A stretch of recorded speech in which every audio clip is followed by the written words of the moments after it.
Ladies and gentlemen, welcome to the Authentic Podcast with Justin Doulard. And thank you for tuning in to another episode. It's time!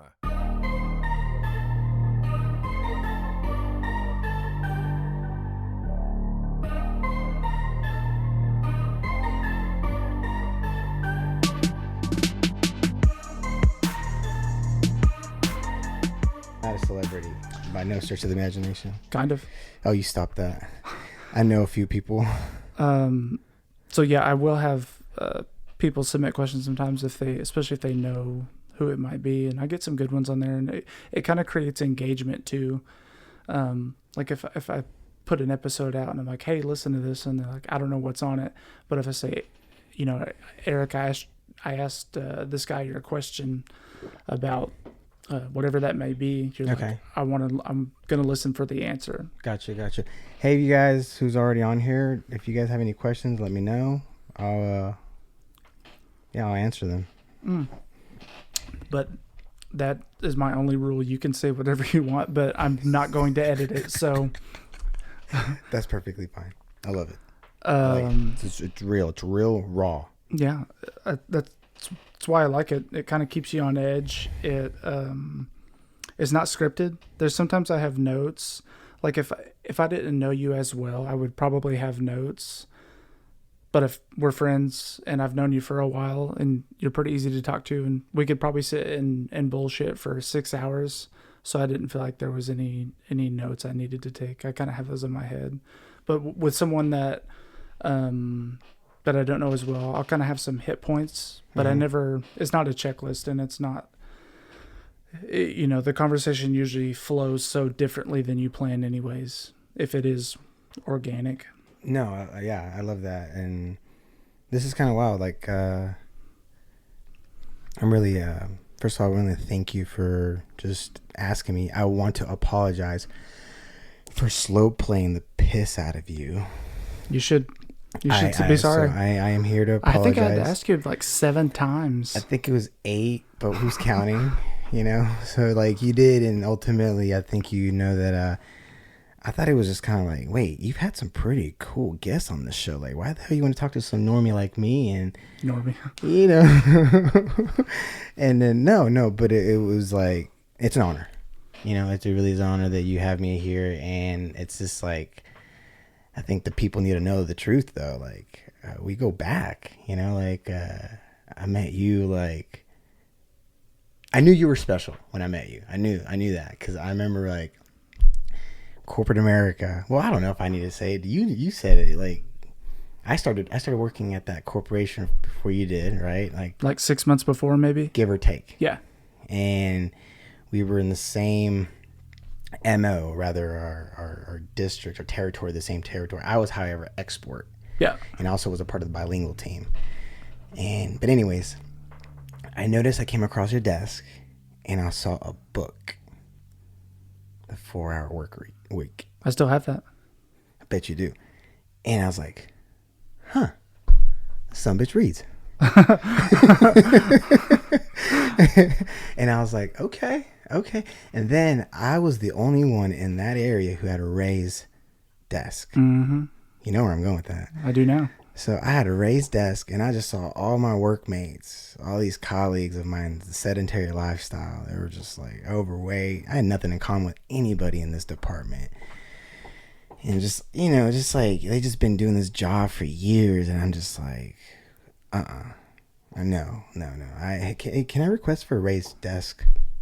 And the manager allowed it. And so whatever, you come in there, I don't even know how long it was until you did the same. Super quick. You were like, I love a standing desk. Like, I need a raised desk too. And then you're like the only guy I connected there. I mean, you're like my only contemporary. Everybody else was just like, whatever. Yeah. Just colleagues, workmates. So like that job, good company, bad job for me, I think. Bad like environment. Like I wouldn't be like, that place is miserable, it's horrible. I would just say, not my cup of tea. and, paid decent, and might have been good experience for your first gig. And maybe like for me, that was my goal for whatever reason. I've always had a job, always worked. And so after college, it was like, I wanted to get something as fast as I could. Right. Someone referred me there, and I was like, I didn't even interview anywhere else. And I was like, someone gave me an offer for like a salaried position. Like, this is the goal. So I took it, and I felt like on the job shadow day, I knew, but I just did it anyways for whatever reason. Yeah, you got to. I had my own money. I had stuff saved up. I wasn't in any hurry. Didn't have a lot of bills, but it was just the next step, and I wanted to get there as fast as I could. Right. So with that being said, great company. I think has great potential. Just not my job, and maybe not even my company. Maybe not for me. Same way I got there. I knew a couple of people that had worked there from college who were my buddies. Mm-hmm. So a little different than you not having some ties. Mm-hmm. But outside of those guys who were not in our area, obviously you were my guy, right? That's why you're here. Yeah, absolutely. I think a lot of it too is those people, like you and I did not like that job. That's why we left eventually. But I think you were appreciative that, your bills were being paid and you had a roof over your head, and you're like, hey, this isn't going to be forever, but I'm thankful I'm here. Or you didn't love the job, but that didn't make you miserable every day, right? Well, like it did a lot of people. The thing about it is that I ended up hating it though. Sure. But I did everything I could to like keep it. It was so weird. It was just like, I mean, first of all, like I felt so blessed to have studied. My undergrad was in international business, and my first job out of college, which was with a company from Europe. It was relative. I was like, a lot of people go to school and they study something and they get a job in something completely different. So Very common. I was like, that's right. And I was like, wow, I am so blessed. So I got a degree in international business. I'm going to work with this international company. I got on board with that customer service role, and then they got invited into the Spanish team. Okay, cool. Speaking, yo hablo de español. And then they're like, all right, we want to invite you on the export team. I was like, oh, okay. And then before I knew it, I recognized it. I was like, oh shit, I'm a glorified secretary. And then by 2 years out in it, I was just trying to figure out how many barrels can I fit in my mouth. Yep. I was losing my mind. And I was like, wait, what was really crazy was like, whoa, I spent God knows how much money on my undergrad, which, I was told that was what I needed to do. And so I went and did it. I'm fully responsible for that. But I was like, okay. You might be off the hook though now, right? So listen, you're going to judge me. I don't watch the news. I don't either. So I promise. I hear this, but I have not looked into the details. What is that? Can you just right here? Eric's going to learn something new today. What are you talking about? I've heard this already. I've seen it online a little bit, but I'm an honest man, and I'll tell you, I only know a little bit about it. What does that look like? But I don't watch the news either, but the news is on everything now. So you see it. People reshare it on their stories. They post pictures. You could look at my Instagram. I don't follow CNN. I don't follow Fox. I don't even follow, I just look at the weather app on my phone. That's my news. But everybody posts and reshares the news. It's everywhere. So I see Cliff Notes. Gotcha. But I guess Biden is talking about implementing some student loan debt relief. I guess you can erase a certain amount. I'm sure there's stipulations and it takes time to process. But I mean, I don't know if you're for or against that or not. But if it gets passed and everyone else is going to do it and take advantage of it, I just assume you would too, right? I mean, if someone gives you a $10,000 break, what you'd be dumb not to take it. Oh yeah, absolutely. Now, I am though the mindset of you should hold yourself accountable. Absolutely. And I feel like. I always meet people who didn't go to college, and I'm like, wow, well, guess what? Well, you're smarter than me. Like, why? It's like, because, I feel now in hindsight it was a foolish decision, but it wasn't though, because Eric Loya needed to go to college. I needed the development that I got from college, and it wasn't necessarily what I got in, like, you know, studying and the classes I took. Maybe it was, but I think it was just like the skills that I got, like socially, the skills that I got while I was in school, because like I definitely didn't take advantage of like high school. I was just to say that I was ornery would be an understatement. I think we're going to dive into that here shortly, but I really did take college seriously, and so that I valued it. And you know, no one in my family's ever went to college. I was the first one of my family members to go there. So like when I took on that challenge, I was like, all right, I'm all in, and I'm going to do it, and I'm going to finish it. And yeah, I'm kind of like, it's 50-50. I'm like, why did I do it? But then I'm glad I did, because I wouldn't have gotten the opportunities that I got afterwards without it. So it's good. It's good and all, but I should have wiped my ass on the first bowel movement when I walked across the stage. Sure. And then that's a good one. And then you, like you said, maybe you didn't retain a lot from the classroom, or maybe you haven't used it, or maybe you might not, but it was probably a 4-year time filler for you. And by time filler, meaning like you slowed down, learned a lot, met a lot of people, shook hands, learned time management, learned kind of how the professional world works. Because even if you don't have a CPA or you don't go to law school, like you come across people all the time in a professional setting. Right. And yeah, I mean, the college conversation is super hard now, because that's what like our age group grew up on. Was there? It was kind of the push, which still kind of there. Right. But the push is like, oh, if you don't go to college, you're gonna flip burgers, right? Right. That's what we were kind of told. Absolutely. I remember in 7th and 8th grade, I took a class.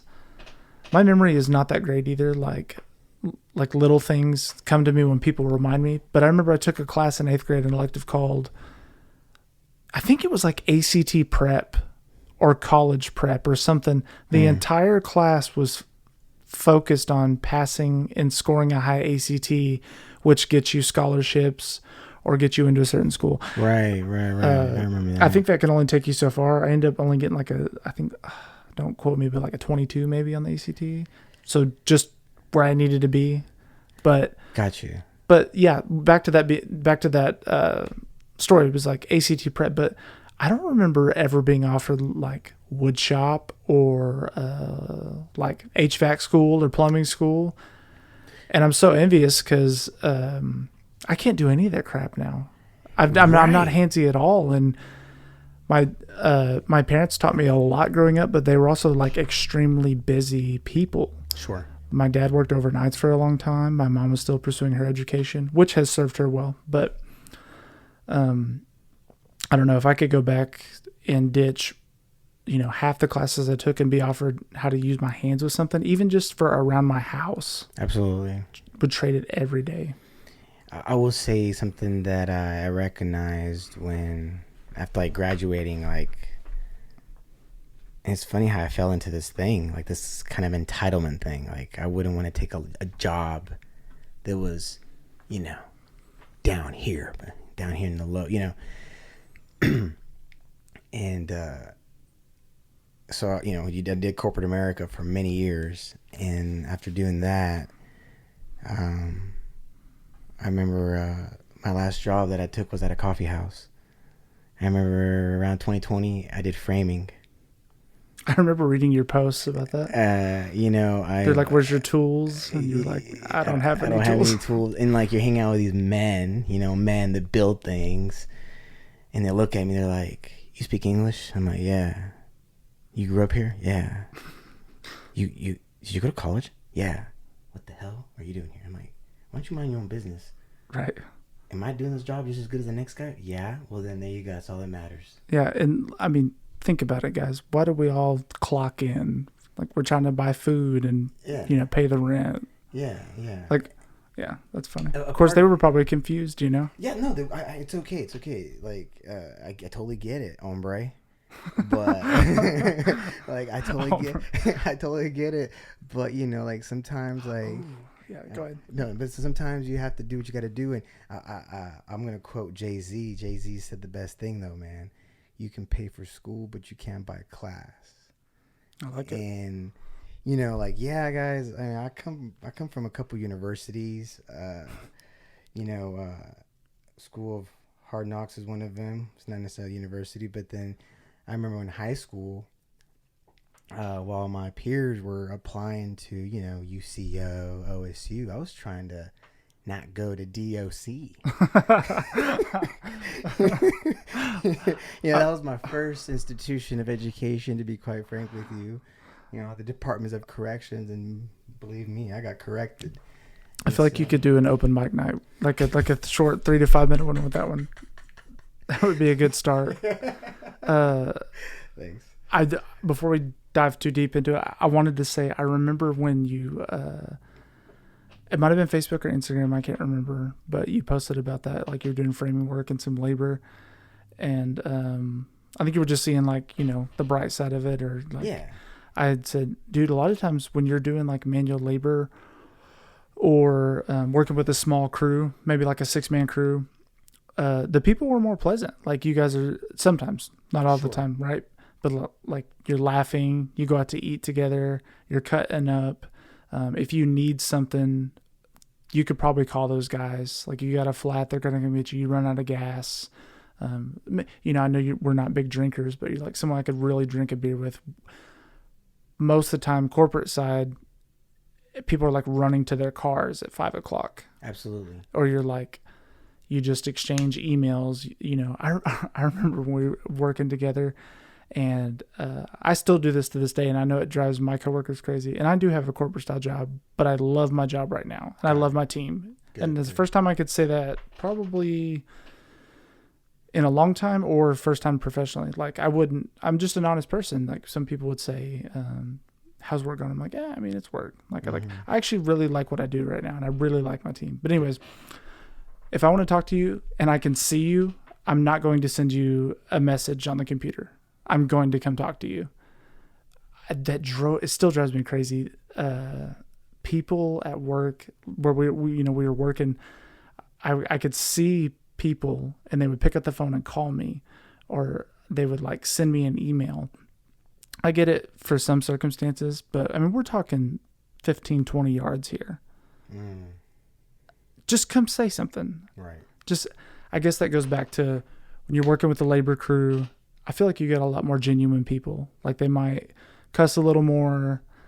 They might, you know, not be as PC per se, or, you know, a little on the wild side, but like genuine, good people that you're like, all right, I know I could trust this guy and I actually enjoy talking with him. He's not fake. Like he's going to tell me what's on his mind. Yeah. Like when I, one of my first jobs, like side money, I guess, when I was 16, was landscaping. And as bad as it sounds, most small landscaping companies are high schoolers or ex-cons.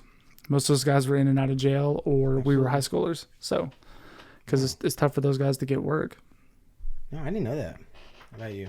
Yeah, I didn't know that you did that. Have you ever laid sod? No. Really? Not. Okay, what does that look like? Expand on that. Sod is grown grass grown, and then they trim it with a big machine. Is it like carpet? Yes. Got it. I've seen it. Never done it though. I'd like to say it's pretty hard work.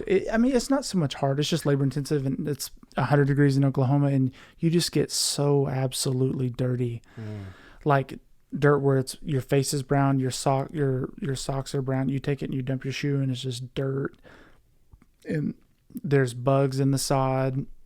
You got to lay the sod the right way. You got to cut it. You got to line it up. It's just messy labor. I mean, but I enjoyed it for the time. You know, I would do it again, but I would prefer not to do it full time. No, totally. So you, let me say, how does this? I never thought that you would be so vocal about your past to the public. Yeah, that makes two of us.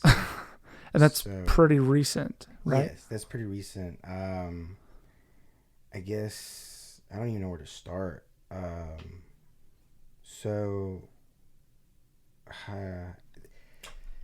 You know, once again, I am from the Panhandle of Oklahoma, rural, no man's land, and from a little town called Guyman. And, it's just like any small rural town in America. It looks pleasant, and it's good and it's bad and all that good jazz, but my folks migrated there. Well, originally I was born out in Albuquerque, New Mexico, outside of Albuquerque, but we resided in the Panhandle of Oklahoma. And I think I always tell folks I had the most American upbringing. The economy out there is kind of revolves around agriculture. So there was my parents got a job at a slaughterhouse. That was their first job. As a hog. Both of them? Yeah, both of them started working at a slaughterhouse out there. I also have a sibling. She was born in Liberal, Kansas, but we resided out there in the Panhandle of Oklahoma, and that was just kind of it, man. So at the time, for your family and your parents, though, was that those were good things? You don't when we moved to that area, there was a trailer park that was built specifically for the workers of the plants. So think about this trailer park. We were the first tenants. This was like luxury. Sure. To us. Like we were the first tenants in these trailers. And this is the early 90s or? This was like 1994, 95. Yeah. Something like that. And, I'm like, I just came online, if you know what I mean. I'm like, what, 5 or 6, Yeah. You don't know what's going on until you're just like, whoa, hey, I'm a same team being. You're just happy to eat and play. Yes, exactly. And so and the demographics in that trailer park was foreigners and Latinos, Hispanics. And so I just remember just fighting a lot of kids out there. At 5 or 6? Oh yeah, man. It was just running around doing stupid things, and the older kids would just get 2 kids to fight, and just I just remember that just always having to scrap with these kids, and it was just to me it was normal. It's what you did when there's nothing else to do. You come home with the busted lip. Dad goes what the hell happened? Oh, I don't know. And so I just remember just that experience, and alcohol was a big issue growing up. That's probably why I don't really care for it now. Have I had my time with it? Of course, especially in college, whatever. But that's the social norm, though. Right. And so no matter how bad you act with it, it's always at every event, yeah, it's just hey, it's legal, it's there, it's available, here, have at it. And so I don't know, just seeing my pops, he was just he'd get, whatever. Sometimes he'd be really nice, sometimes he'd just be angry. So I was just I don't know about all this, but I just remember just kind of seeing, just observing, kind of noticing it, and what happened. Moving forward, I don't know how deep I want to go into this, but hearing stories about family members getting arrested was really common. In Guyman? Well, just anywhere. I would remember hearing my and I was raised by my stepfather, by the way, but okay. He was there since I was 6 months old. So, I'm a poor excuse of a bastard, if that makes any sense. Sure. The sperm donor came, did his thing, and he left, and then my stepfather came to the picture when I was 6 months old. So I like I said, I'm a poor excuse of a bastard because he was there. So I kind of had a father figure. However, do I think he was the best? No, but you get what you get, and it's all good. He did give me my sister, so I love him for that. Yeah. So where was I going with this? So I remember just hearing stories that he would tell me about family members being in prison in Mexico, or family members being in prison in this country or whatever. And I remember when I was young, I remember seeing him get arrested. That left an impression in my mind. Your dad? Yes, my stepfather. And now, to his defense, he was guilty by association, but he was still something petty. It's very petty. This other guy was with him, stole some shit from a tool store or something. He just happened to be with him, and he got caught up. Gotcha. And so like just seeing that when you're young is like, it's kind of wild. It like leaves an impression. Were you scared? Yeah, man. It was like, whoa, like, why is this officer putting handcuffs on him? Why is it putting him on the hood? Whoa, what's going on? And then you have your neighbor calling you. You know, like, it's my neighbor. Why is your dad getting arrested? Yeah. Like, bitch, I don't know. Like, it's like, what are you talking about? Like, hold on. The small town gossip. Yeah, it's like you peeking out the window. You just take a shit, and before you know it, other people in the neighborhood know about it. And I'm just like, wait, I'm over here. And I remember, this is so wild. They call you on the house phone? Yeah, house phone back in the day. I miss the house phone. What you guys know about that? Landline. I remember that I was like in 5th or 6th grade. I ordered a drum set. It was my first drum set I ever got. I still have it. I mean, it's like the only drum set I have right now. But I ordered it from musiciansfriends.com. This is back in the day. I don't know if that website even exists. And that drum set was in transit. And because of what had occurred, my mom threatened to cancel the order. Dude, I was so brokenhearted. Like, over here, I got my pops getting arrested. Why would she cancel it? Well, because, like, we may need money to buy an attorney, or rather to hire an attorney. Like, okay. Just like I just remember this clearly, how like that traumatized. I was like, I just want my drum set, you know. And like, I didn't have no qualms with this. Like, yeah, exactly. Back up on my drums. Yeah, exactly. And so that happened, and so whatever. So you that becomes the norm. That becomes normalized. These things that occur that you see, whether it's violence, substance abuse, you know, it just becomes like, oh, this is normal. Like, this is what happens. You know, Hakuna Matata, no worries, whatever. No. Well, you know, whatever. So, what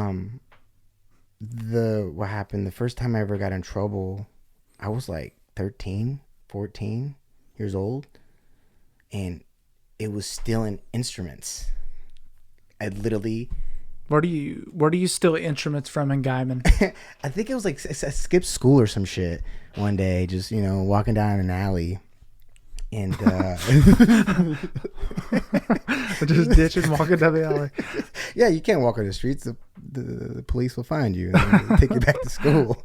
And so like I was ditching school or something, you know, and I'm walking down an alley and I look in this garage, you know how they have a garage in the alley, and it was just clear, and I looked in there and I saw just, you know, like the light was shining in there, like, you know, it was like oh, it was all these.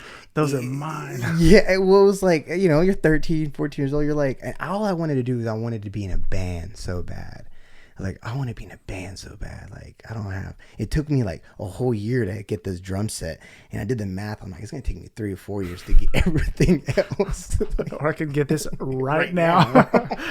Yeah, I know, right, guys? So messed up. But anyways, yeah, I mean, I looked at it. I made arrangements with this other kid. He was like, I was like 6th grade or 7th. I was in 7th. And this kid was like a 9th grader.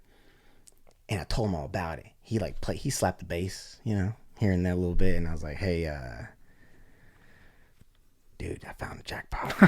He was like, what? So like, we kind of like did a whole Mission Impossible. And yeah, so whatever. Well, I did it. Not proud about it, but we did it. So I went ahead and got, cables, microphones, boom stands, whatever. I didn't take any other instruments. I didn't take like any basses or any guitars. I did see them. I was like, I'll leave that there. Just like these auxiliary things that you need. And I didn't tell anyone. Okay. I kept that to myself, hid it under the bed. Didn't tell my parents, whatever. I need to think about that. Yeah, right. You had like, where'd you get that? Yeah, exactly. Oh, I found it. And so I hid it under my bed, and the only thing that it took was that was associated with like a percussion instrument or anything was a drum head. Because I already have a drum set. Okay. I didn't need a drum set. I just needed a drum head, so I took a drum head. And so whatever. From someone's garage. It was someone's garage. Yes. some days go by. I don't know. Some days, maybe a week goes by, and then I'm starting feeling I feel like something's going on. My gut is telling me, okay, I think I'm going to get caught. I did not know how because I didn't tell anyone. But my friend who helped me out was acting weird. Just not feeling secure. He's a ninth grader, right? So I'm a sixth grader. He's like, no, seventh grader, pardon me. And he's a ninth grader. And I don't know what it was, but he was running his mouth. Man, that's why. Yeah. So he was running his mouth, and I was like, all right. Remorse kicked in. Not because I felt bad. It's because you don't want to get caught. Yeah, I just got caught. Like, I'm going to be 100 right now. And so I was like, okay. So what I did was like, all right. So I got everything back in the bags that I had. So I'm running down back to this location, and I'm in the alley, and I look ahead, and I'm like, is that a cop car in the alley? It was.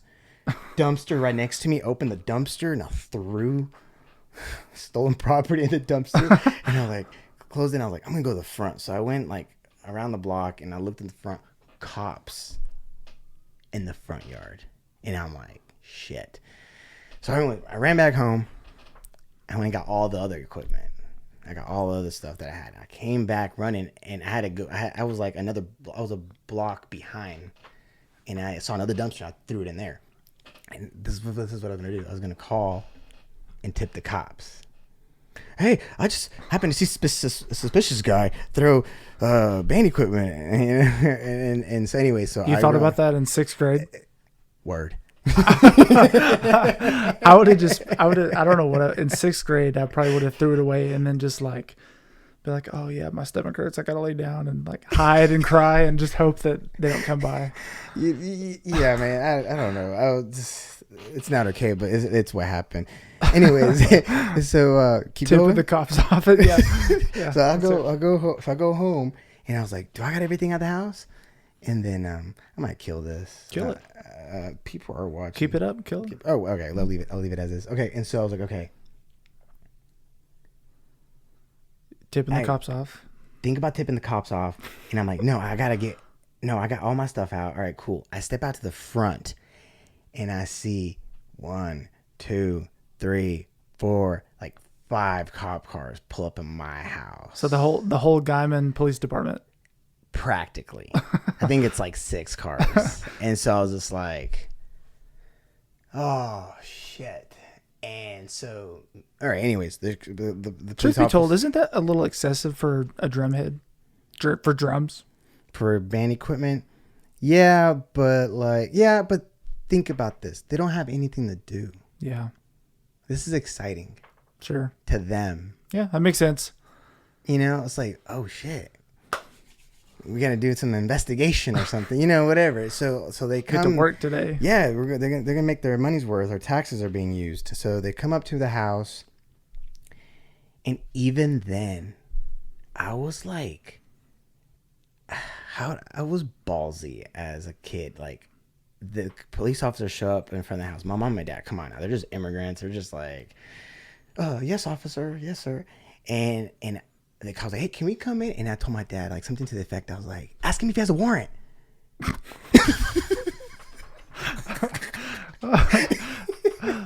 is awesome. I was like, wait a second. He can't come in here. I was like, wait, no, we got rights. I feel like you were either just a good little honorary criminal, or you were just above your years, well above your years.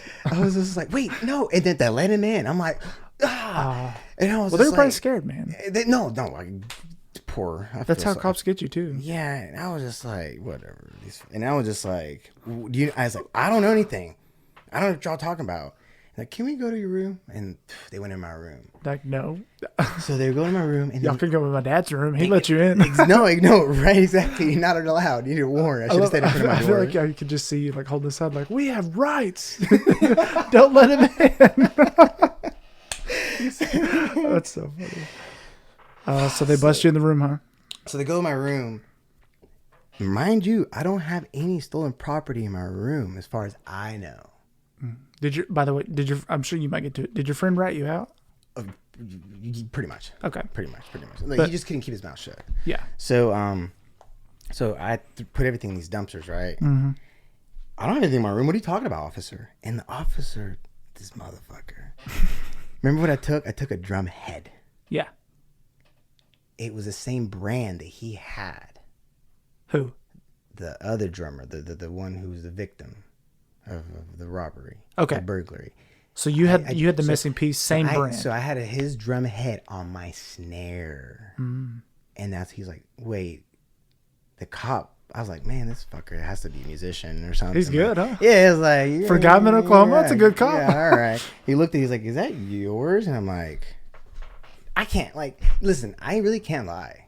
It's not because I'm like a virtuous, honest guy. It's just I can't remember my lies. I'm just yeah, it is, officer. It's mine. It's not mine. It's all right. Can you please take that off? Yes, sir. I took it off. I got the key. I took it off the drum set. And then he goes, okay. Now, Eric Loya, will you please turn you around? And please put your hands behind your back. Damn it. 13, 14 years old. It was 30, yeah. Put my hands behind my back. I don't know why I was thinking he might be like, this is wrong, Oh, yeah. You're going to have to come wash our cars. No, okay. My stepdad just put his head down. My mom starts crying. It was like, it was You're like the failure of the family. Oh, the black sheep. And that was the beginning of my, that was the first time and not the last. And that one, I think what happened after that, the other kid, he got a better deal because he stitched me out. So he didn't get as much in trouble. But what happened was that we all got him put on probation. He kept violating his probation. You got put on probation for that? Absolutely. I got put on probation. I had to pay restitution. What? I had a... I didn't know you could do any of those as a 13-year-old. Bro. Or 14. Like, they threatened to throw me in juvie. And they didn't because it was full. Like, there was a juvie They didn't hall. have the choice. Yeah, they're like, we don't have that option. But you would. So what they did, if I remember correctly, they put like a monitor and bracelet on my ankle. So I had a GPS. Dude, that wasn't the first time. It's happened so many times after that. I could maybe, based on what you've told me, maybe you got there, but the first time? Well, because it was like, they base it on like the amount of dollars worth of... So you still fancy shit. Yeah, apparently. So anyways, that, okay. And then this is crazy. That happens. You're not going to believe this. I get arrested 2 weeks after that. I kid you not. So I got arrested for stealing instruments because I wanted to be in a band so bad. 2 weeks later, my dad decides to go to his buddy's house. So I'll go with him in his pickup truck. Your dad? Yeah, my dad goes to his friend's house, and I get in his pickup truck, and I don't want to go in the house, and I asked him for the keys, and he goes, okay, yeah, just stay in the truck. I just started driving the truck around that neighborhood, and I went on a dirt road in that neighborhood, and I was just doing like donuts and just whatever, and all of a sudden I saw a cop in front of me. Another and common thing in small town, I think. Sure. At that age, but exactly. Doesn't make it right, but I turn the pickup off, and like I sink down in my seat, like just hoping he doesn't see me or some shit. He gets out of the cop car and I'm gonna ask you for your license, but something tells me you don't have one. Dang. Another good guy, McCall. Like, you're good at your job. David, are you friends with the drum investigator? And yeah, you guys went to a good cleat. Exactly. And that happened too, man. So like, there you go. 2 weeks. I think I ended up going to a detention then or something like that for like a little bit, for like maybe a couple months or a couple weeks. I said that, I can't even remember. Man, I don't think we can have enough time to go through all of them, because if I can just kind of like give you guys a big old snapshot of it. They're good stories. That they would take a while, but you could always. I mean, so you're starting to pick up steam and getting in trouble. So think about this. So that's 13. By the time I'm 17, I've been arrested 11 times. So from 14 to 17, 13 to 17, I was 11 arrested times? 11 times. I'm not even 18 yet. That's 11 times. I don't say that as like to impress anyone here. I mean, I say that to press upon you the state that I was in. Do you think after the first couple you're just like, screw it, like it is what it is? Yeah, man, it is what it is, and I think it was you're bored in a small town, just not giving a fuck. I got to the point that I was very I was not cooperative with any of the officers. Anytime they, they knew me first name basis, and it was always for different things. It was little bullshit, and then eventually it was aggravated assault, like fighting, being drunk in public, or what is aggravated assault consist of? I broke a guy's nose. Just fighting. Yeah, like he was like the thing about it is like every time I got arrested didn't mean I got charged every time. I fought every case. Lost. I think I won more. Gotcha. than I lost, but I think with the aggravated assault, I won that one because like I he was 6 foot tall. But did you run up? Was he bullying you, or did you just run up on him? Yeah, he was bullying me, and like out there, like you gotta like stand up, and I don't think I never was a bully growing up, man. Like let's be honest, like I never was a bully. I did get respected by my peers because they knew that I wasn't one to mess with. Because like, all right, if you're gonna pick on me, like I'm gonna mirror you. Yeah. Like I'm gonna kick back. Yeah, like I just am, and so so that happened, and I remember I was sat in a cell for like 3 weeks for that one, just because I hit this guy in the nose and broke his nose. And I went to the court, and I'm like, and I even lost weight for court. I was like, little old me, I was defending myself, and this guy over here trying to press charges on me, and nothing happened. So, but eventually, I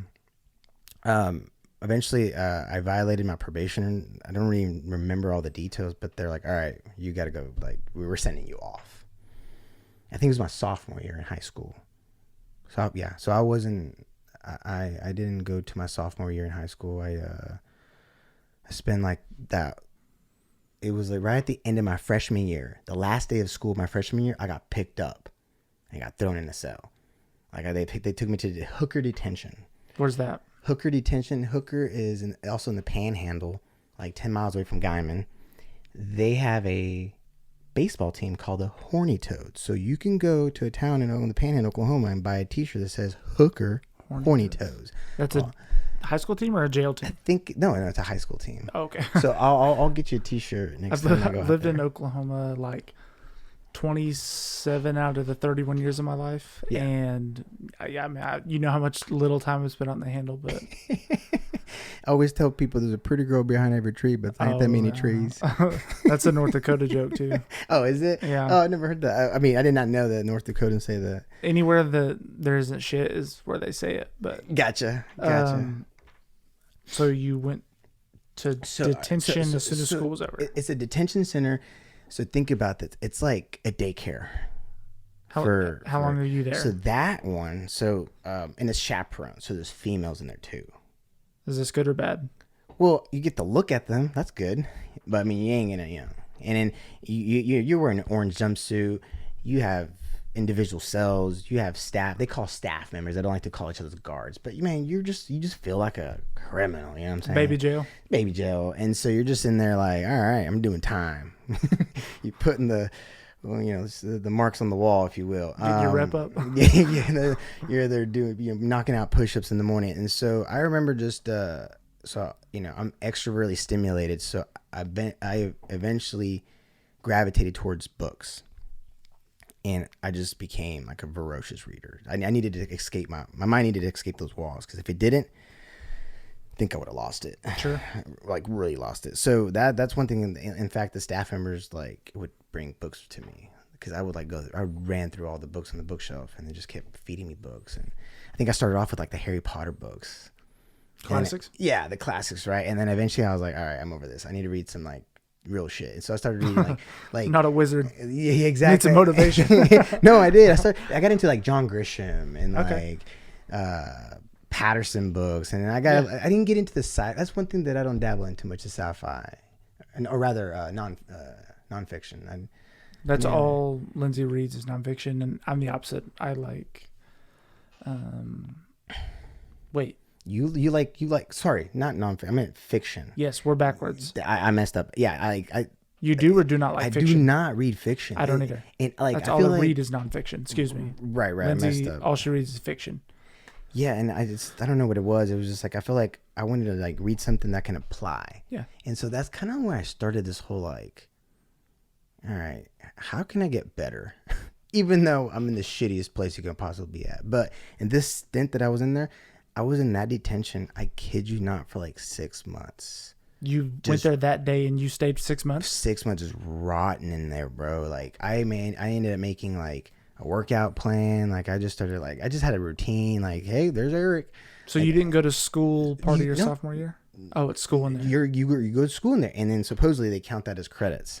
Do they send people from all over the state here? And Absolutely. It just happened to be close to your hometown? It just happened to be close to there. Like if you're like a city boy and you really need to get locked up, and They send your ass out there? yeah, they'll send your ass to the boonies. Like That's like Holes. Yeah, I read that book, Locked Up. Yeah, I love Holes. That's a fiction book I did like. So like for you, it was right up the road. It was kind of homey, but for Right. someone from Tulsa, that's like, where the freak are they sending me? Yeah, no, that's a bad place. Like, yeah, it was crazy. So like, you're in there, and hell, I did a lot of things. I even learned how to like, I learned how to communicate in sign language, like a poor excuse of it. Like there was a girl, the basics. There was a girl who's deaf, who's locked up. If I can remember correctly, she was like, I think prostituting herself at like truck stops. Jesus. I know. It gets worse, man. Yeah, So unfortunately. this is the truth. So you had this young girl, and she was like cute too. You're just like, what are you doing?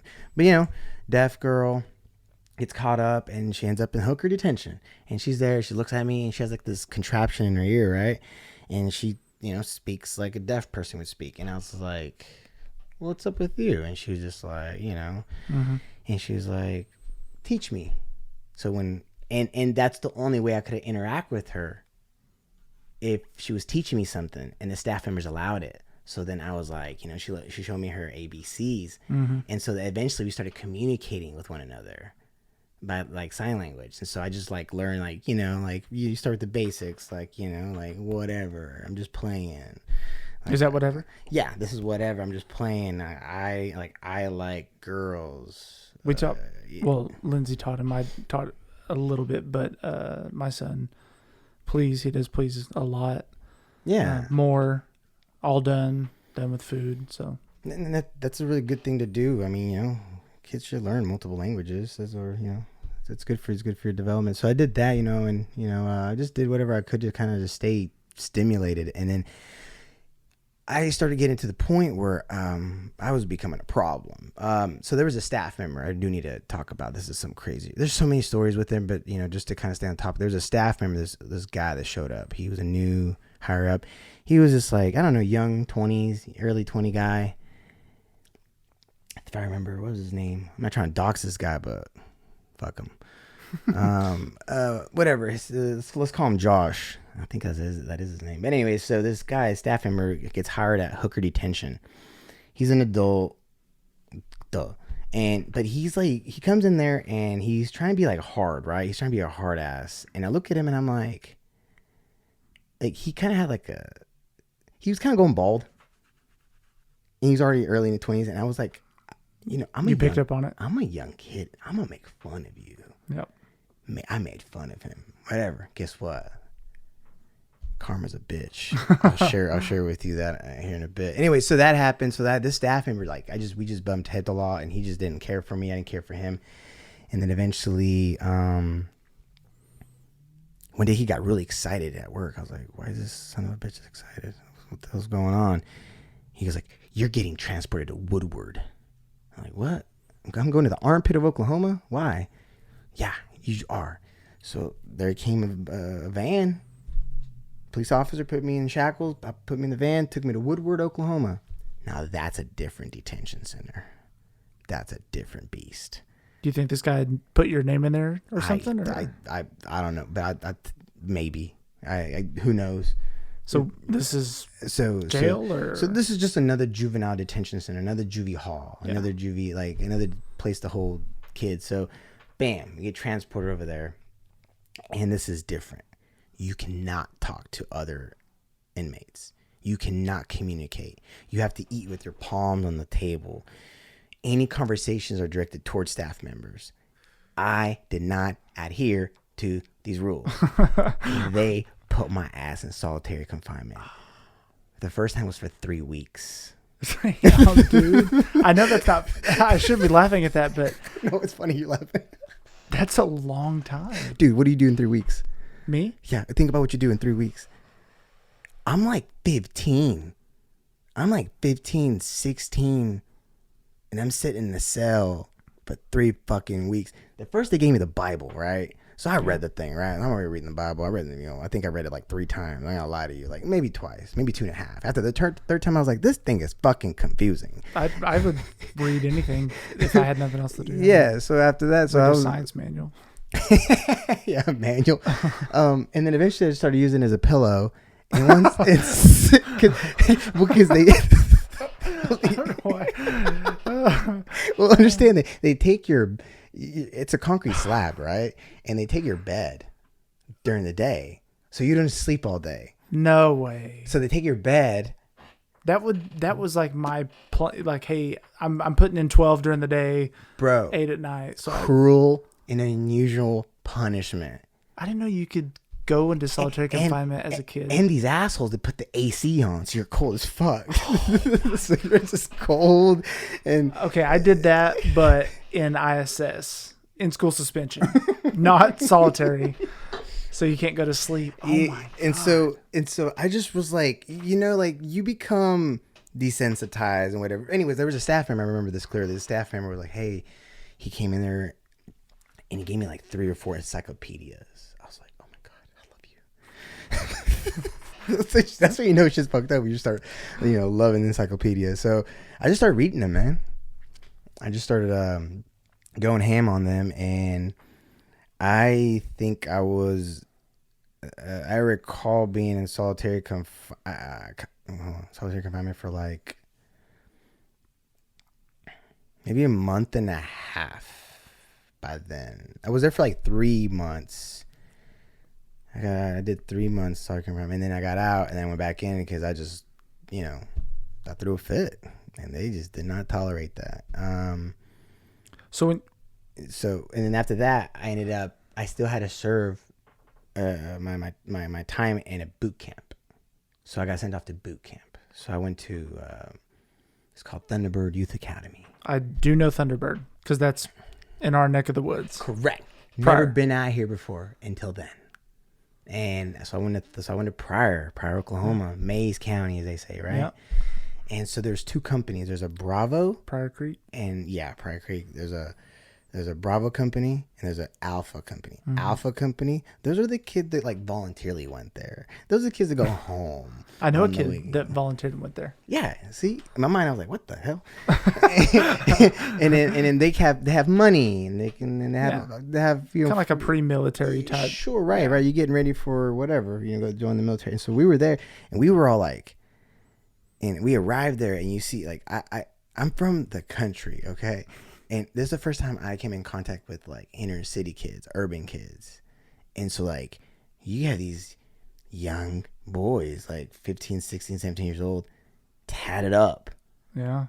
Gang banging. What's your set? Huh? What you set? What you bang? And I'm like, my set, it's an export series, Pearl. I got a couple trees in the back.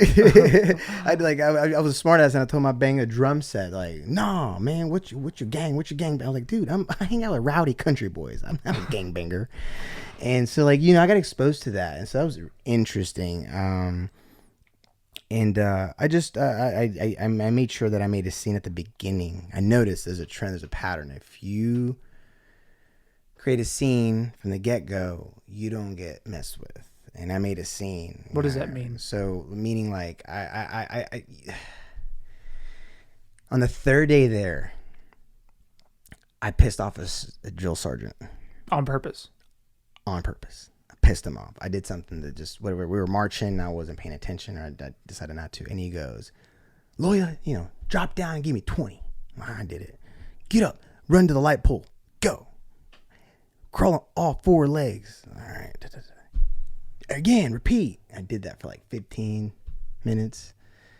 And I start in the middle of it. So I'm over, he's smoking my ass, right? Yeah. And I started laughing. Just laughing hysterically. Like, he was like, you think this is funny? I'm like, I just told him, I was like, I am going to push. I'm going to run. I'm going to crawl so much that I'm going to make you burn some of that weight you got there. He was on the heavy side. And Same. He goes, oh, you think you're funny, huh? Sir, yes, sir. He's like, okay. Well, let's see how funny you think you really are.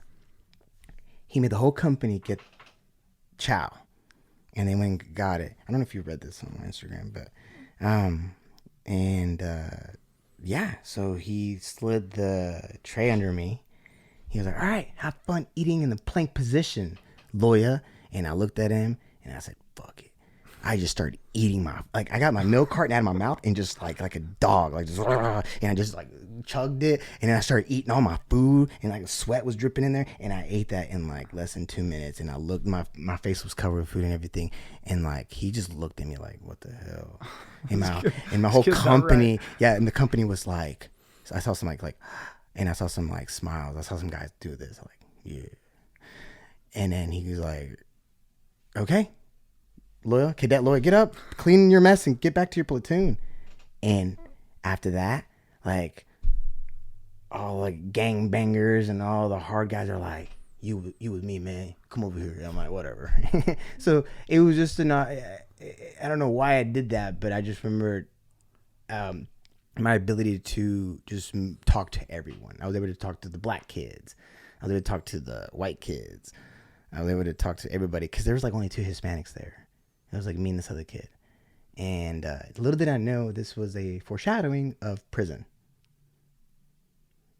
Because segregation is real. So sure. Is it similar that way at like Thunderbird or not really? No, it's not necessarily. It's not like that. No, and on top of that, you work together so much that you do build some sort of camaraderie. Yeah.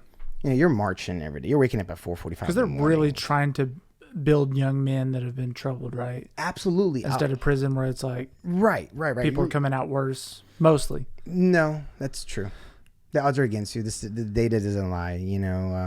Recidivism is just like so high. It's not even a joke. It's like, well, do you think there's a outside of your personality and your characteristics and your demeanor and all the good things about you, right?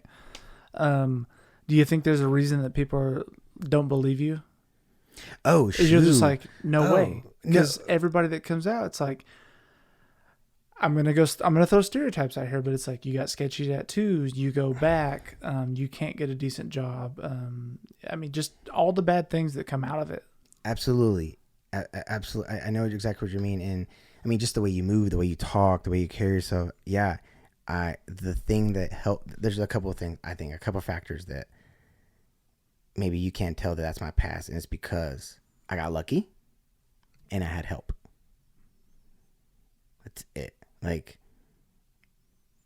I got lucky, man. Like, if we want to move forward a little bit quicker here. Well, let's get a little bit like, so you're at Thunderbird, so then you can wrap that up, and then you can. Yeah. So from Thunderbird, what happened after that?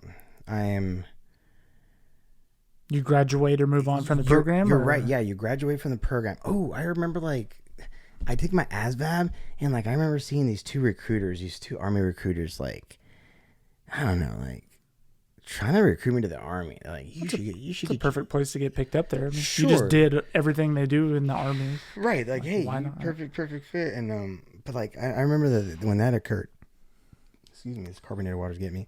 I remember it was 2 really bad salesmen. That's why I didn't do it. I was looked at them. I was like, man, you ain't bullshitting the bullshit. I don't know. I don't think I can hang out with guys like you. I just didn't like them. Yeah. It was funny. I was like, no, I'm going to go back to my town, and I want to go back to high school. And they looked at me like, why did you want to do that? And I was like, dude, I want to go back to high school. I want to kind of try to have a normal life. So I didn't love high school, but I loved being a kid. Right. Some people were high school heroes per se. I had way more fun in college. I'd go back to college. High school was it was a good time though. But it's nice to be young and do whatever the hell you want. Yeah. And I liked sports. Yeah. And I wanted to continue playing some sports. Like, Yeah, we got to hear about the infamous paper story, but paper story. newspaper? You in the newspaper? Oh the my sports? gosh, how do you remember that? I don't know.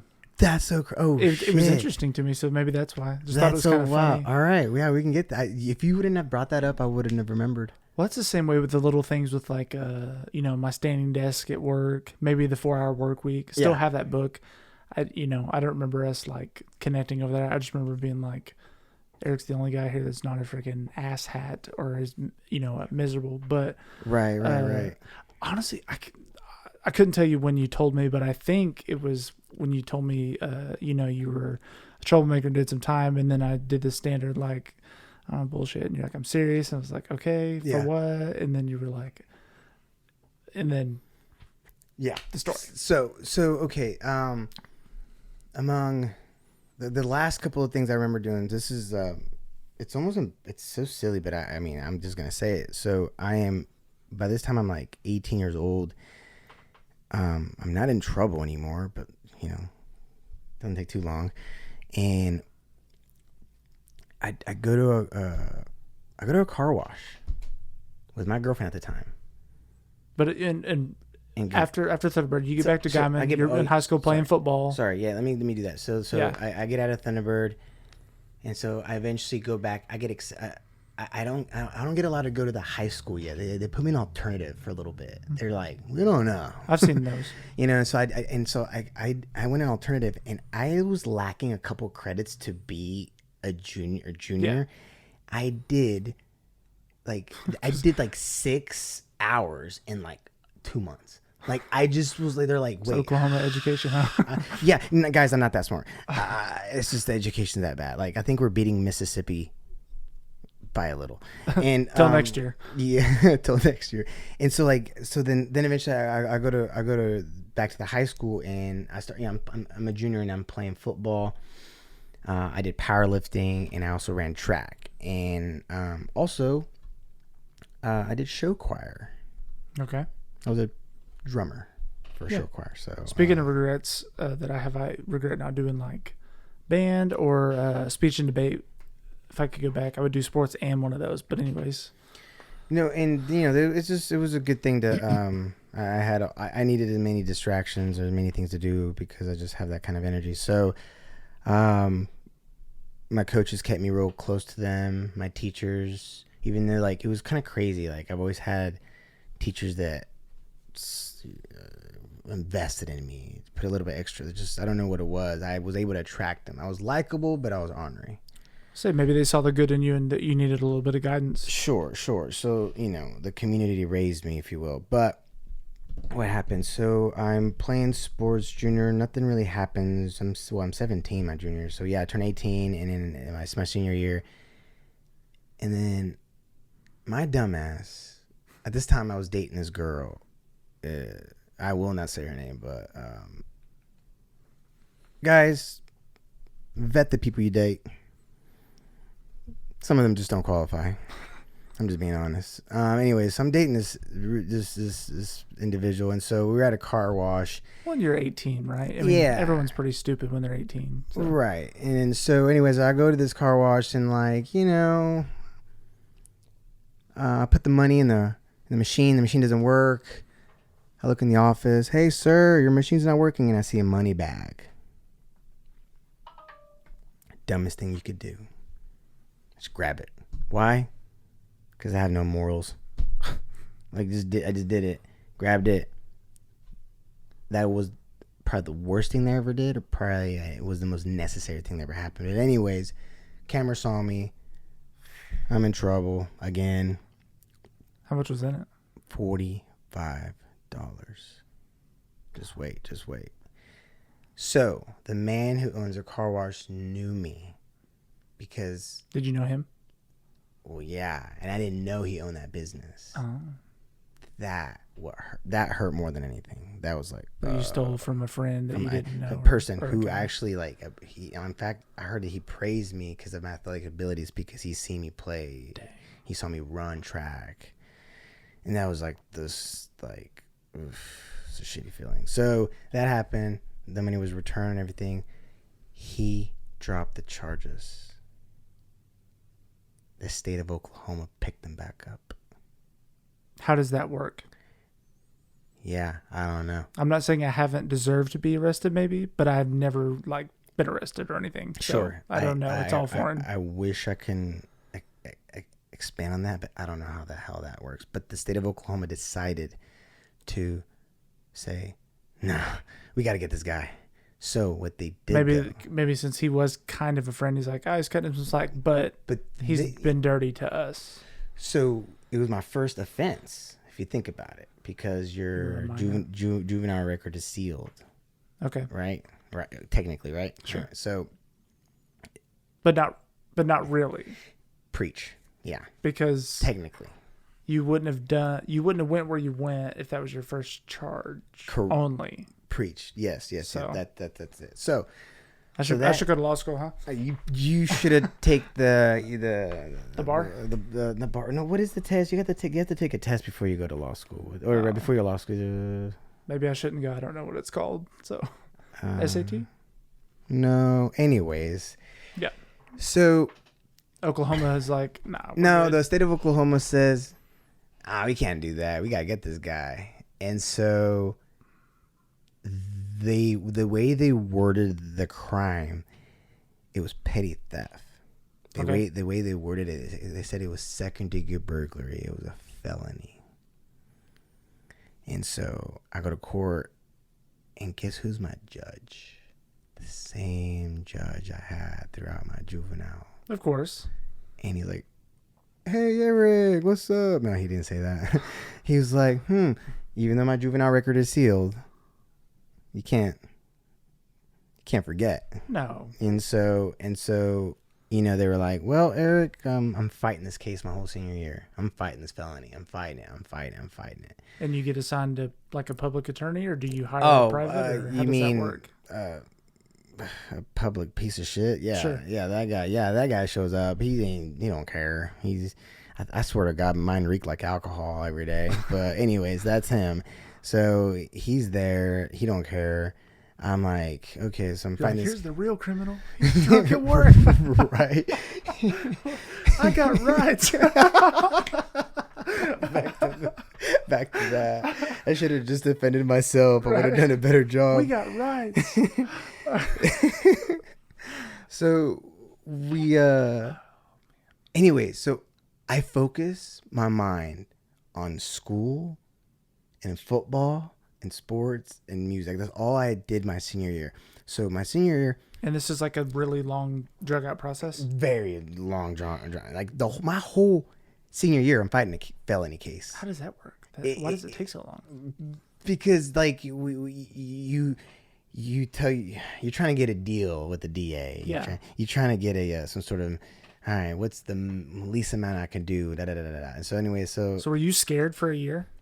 Oh, like were you pretty confident? I woke up every day and I took a shot, a cocktail of adrenaline, epinephrine, and cortisol, like every day. So what do? Like, you can't sit there and dwell on it. What you do is like, you put your head down and play football, go to school, hang out with chicks. Well, I don't know, whatever you do. And so I'm over here fighting this case, but I focus on football, and we're doing pretty good as a football team. Okay. First time in a long time. We make it to the playoffs for the first time in 17 years. You know, so funny. My number was 17. So funny. Okay, so we made it to the playoffs. You're a tailback? And I'm a running back, right? Yeah, I'm a tailback. And so I was there was another buddy of mine. He was probably leading in yardage, but I was right behind him. And so, hey, we made it to the playoffs in 17 years. So, party at Eric's house. I throw a party. Parents are gone? Parents are gone. They're in Amarillo, Texas. I throw a party. Guess what happens? The cops bust the party. Guess what happens? They barge in. Guess what Eric says? Oh, you guys need a warrant. I literally just lied. We got rights. Yeah, right.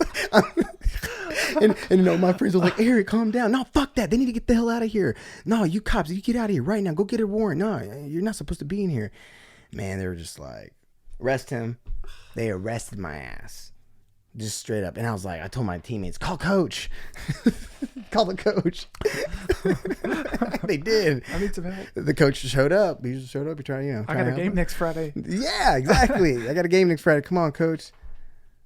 Oh, this is when it just this is when it gets bad. I show up school the next day and people are hooting, hollering, yeah, Eric. And I go to jail, right? But I get 24 hours. I get out. What whatever. was the cause? Or what was yeah, they wanted to charge me with distributing alcohol to minors when I am a minor. Like, how would that just be minor in possession? Well, anyways, at the end of the day, that got dropped. You did distribute to minors, even though did you were distribute to minors, but I couldn't buy it. I was only 18. But you're like, someone distributed this to me. Yeah, actually, exactly. I'm a victim here.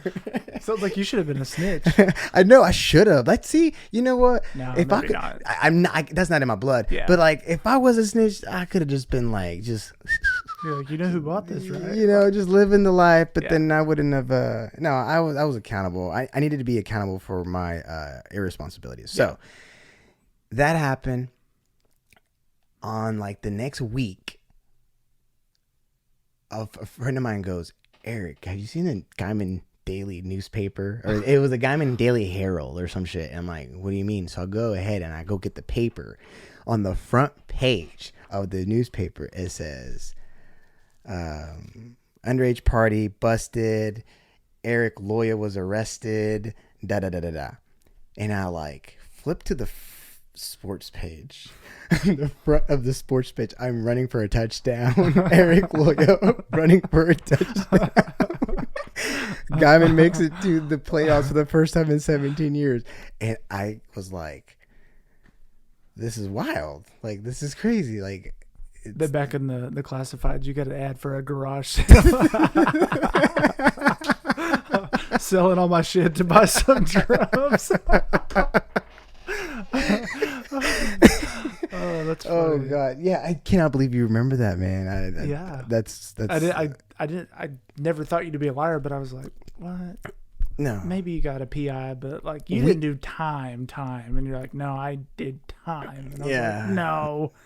Yeah. So okay, so that happened. So I'm still fighting this case throughout my senior year.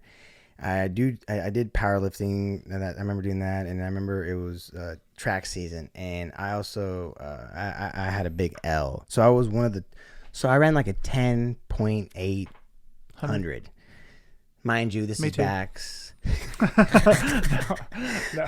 This was back in the, what was it, 2006, 2000. I graduated 2007. So I remember this is a true story. So I qualified for the 100-meter dash for state. Yeah. And I'm chilling at the school, at the gym. It's an off hour. The school principal comes up to me. He's like, Eric. I'm like, what's up, Mr. I don't know if I need to dox this guy. No, anyway, what's up, principal? What do you want? He goes, what's up, mister? He goes, did you qualify for the 100-meter dash for state for 4A? I'm like, yeah. He was like, I didn't know you were that dark enough for that race. I looked at him like, well, I'm going to represent Guyman. I'm going to try to get that gold. He's like, good job. He just walks away. Damn. Now, can you get away with that today? Right. No. That's why, some people can.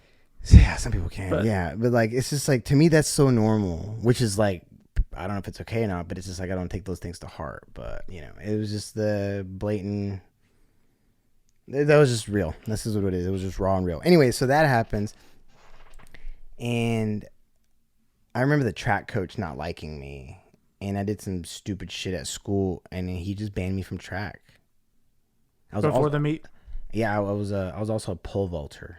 I did pole vaulting. I was a sprinter. And eventually the guy was like, yeah, I'm kicking you off the team. Why? Yeah. Still want you on the team, Eric. I'm like, broke me. So I didn't get to play in my senior year. I didn't get to play at the playoff games that my team lost. I'm not saying that. Because you got arrested? Oh, I forgot to tell you that. I'm so sorry. Yeah. So the coach was like, Eric, Loya, I'm sorry. You can't play this game, but you can play after we win. I'm like, man, dude, that just broke me. I was just like. And then y'all never won. They didn't win. I'm not saying, oh yeah, if Eric was on the field, they would have won. But I'm just saying that if I was on the field, we would have won. You got Uncle Rico. Might have won state. Yeah, state. Sounds like it was your last game to ever play, right? So that game that we won in the city that made us qualify for the playoffs was the last game I ever played. But you missed the final game. I missed the final Your final game you missed. I missed it. I couldn't even be on the sidelines. Yeah. Coach probably had to do that, right? No, he had to. Yeah. He had to. It was out of his hands. Like, yeah. The principal probably called him and told him he needed to do that. And so, anyways,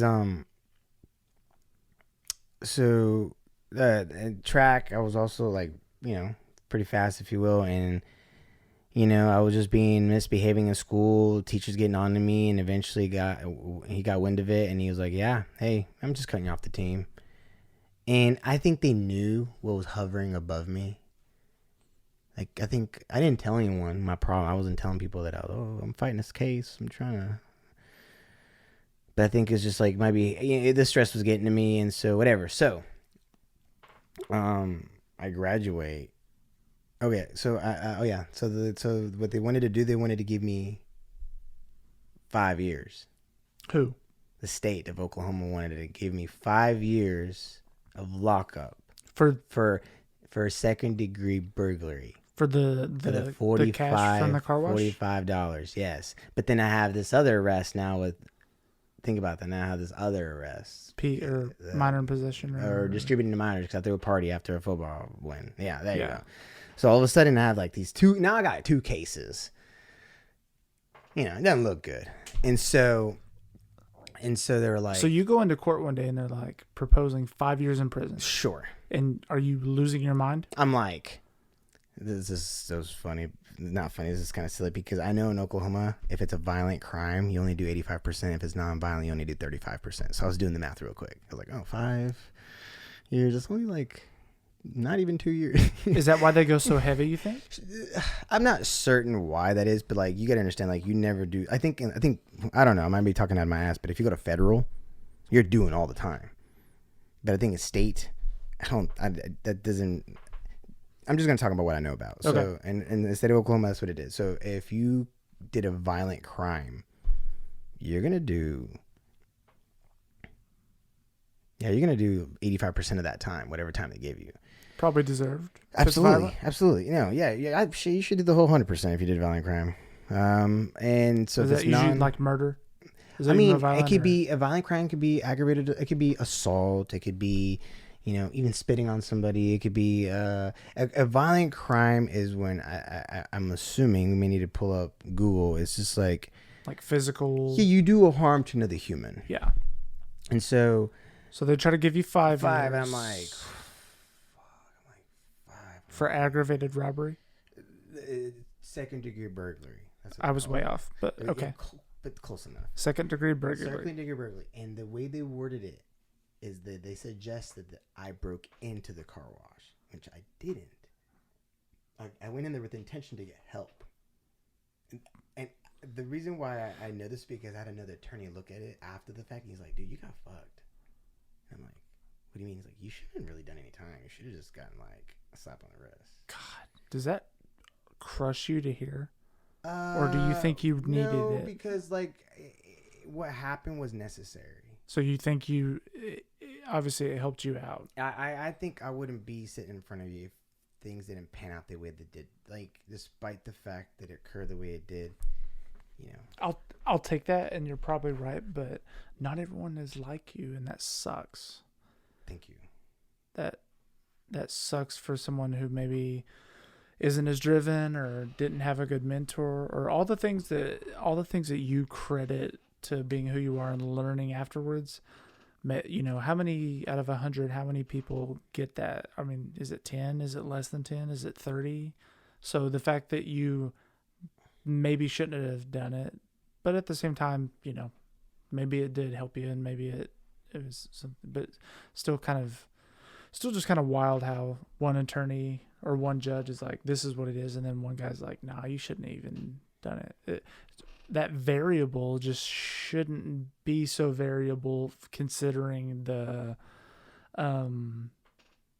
situation. Right. Right. However, though, when you lack money, Yeah. influence, Yep. power, you don't have leverage. Yeah, I know. It's sad. And whenever you do, if you're of a higher status, you do have it. And I witnessed it. Like I saw, I saw peers of mine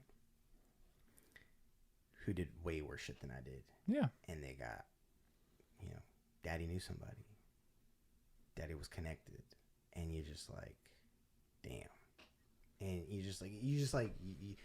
you kind of, you come back corrected. You recognize. So you act accordingly. Yeah.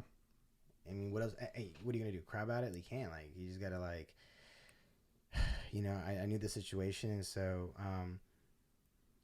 3 days after I graduated from high school, once again, all my peers are going off to UCO, OSU. Going down to the city. I was getting ready to go to DOC. So what they did is they did a really interesting program for me. They were like, Eric, we're not going to charge you with a felony, but you can go do time. We'll do a delayed sentencing. We're going to delay your sentencing, but you're going to go downstate. What does that mean? Delay your So sentencing? think about it. They're going to delay. They're not going to sentence me. They're just going to lock my ass up. And we're going to delay the sentence, meaning you're a felon or this is your crime. You go do your time. Keep your nose clean. When you come back, we'll sentence you. And maybe we can sentence you as a deferred sentencing, meaning you can get expunged, meaning you're no longer a felon.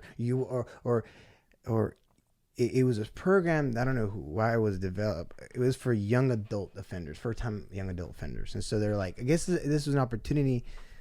So it's better than what it could have been? Yes, a lot better. So they were like, okay.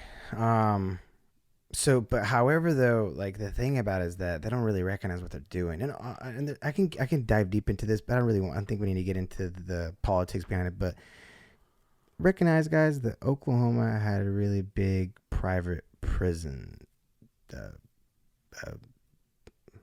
business going on.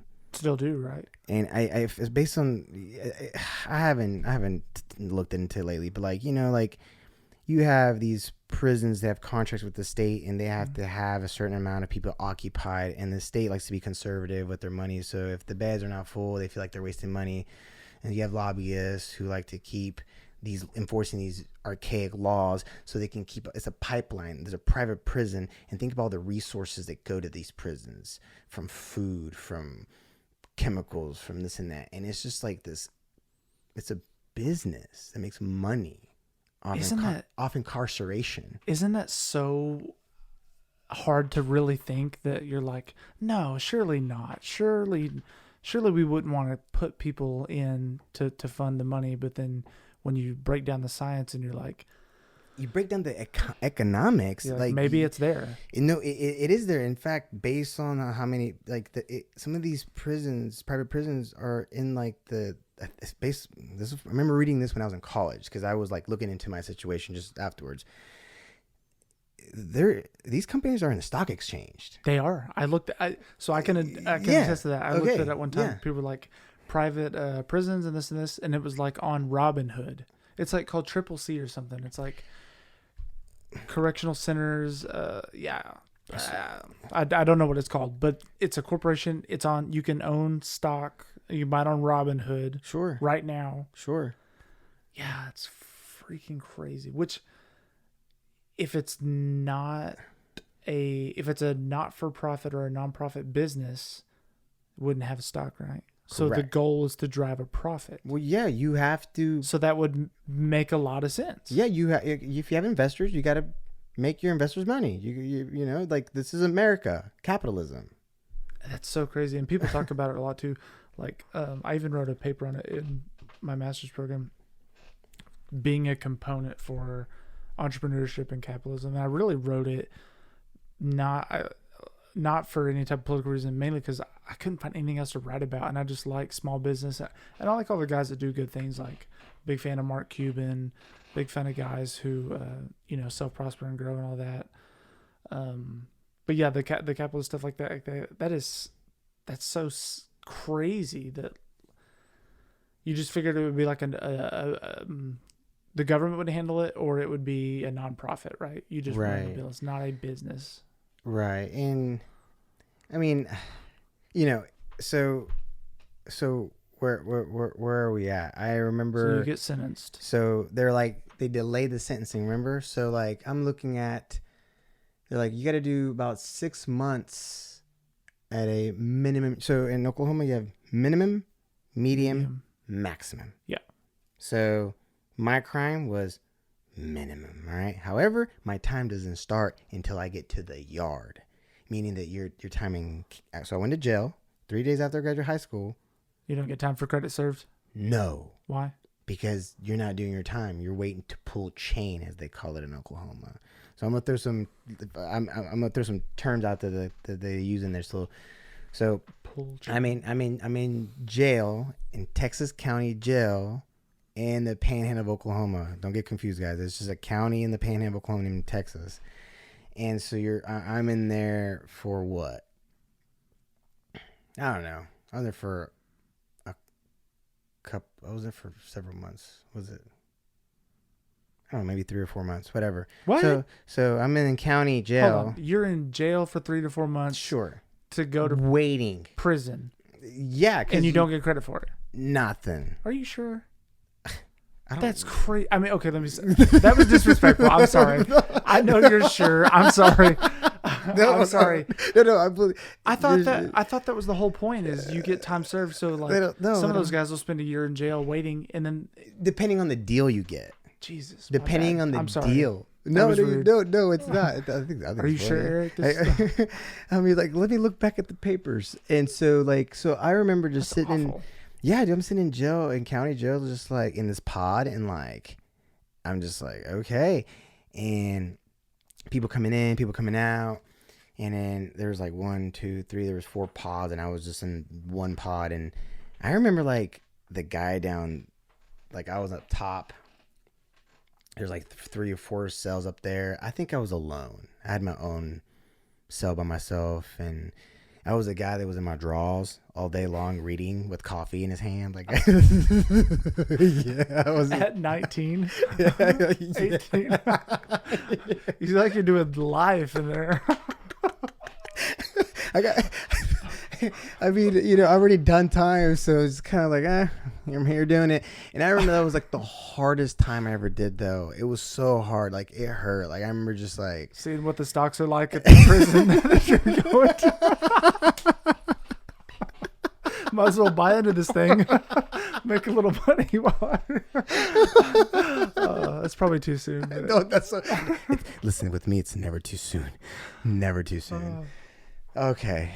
Yeah, so like so you're spending a couple months waiting to go to just prison. waiting, like you're waiting for the day to come and then pick you up at nighttime. But there's a lot of things that occurred at jail that I do need to share at least one story with you, a couple of stories. Like, you're in there with like people that got busted trafficking drugs. Like, people are waiting to go to court still. Yeah. Like, I remember the guy down, like, I remember there's one guy. Like, you could have a murderer waiting to be sentenced. You just stole my thunder. Sorry. So there was this guy, this older guy, Caucasian fellow, tall one. He was just like quiet. He wouldn't eat his meal. I'm over here hungry as hell. I would eat my breakfast and I look at him and no one talked to him. And I'm like, hey, Can I get that biscuit? yeah, are you going to eat that? And he's like, no, you can have it. I'm like, okay. And I'm like, what's wrong with this guy? Whatever. I'm eating his food. And then one day I got a wild hair and I'll go, hey, what's up, man? Can I come talk to you? He's like, yeah. What are you doing? Oh, man, I'm just writing. Oh, cool. What'd you do? He's like me. You like filled him out and he won't give you the bit. You're like, hey, man. He's like, I just murdered my wife. I'm like, Oh, he didn't say that, did he? oh, hell yeah. Wow. I just murdered her. I'm like, I thought one of the rules was you never admit to guilt. You're like, I didn't do anything. Like, everyone was like, I didn't do anything. he got caught red-handed. Like, Wow. So he like, he just sit there just like telling me, he's like, yeah, man, Eric, I have problems, anger, alcohol. And I'm like, I'm like, murder. Why are we laughing? But it is funny. Whatever. So I'm sitting there like, okay, so tell Did me that all about scare you? it. I let him, tell me all about it. So he told me, I don't think we need to get into details, but the man told me how he did it and what happened. Premeditated? Well, he was just was he getting drunk? He just got tired of her. So fucked up.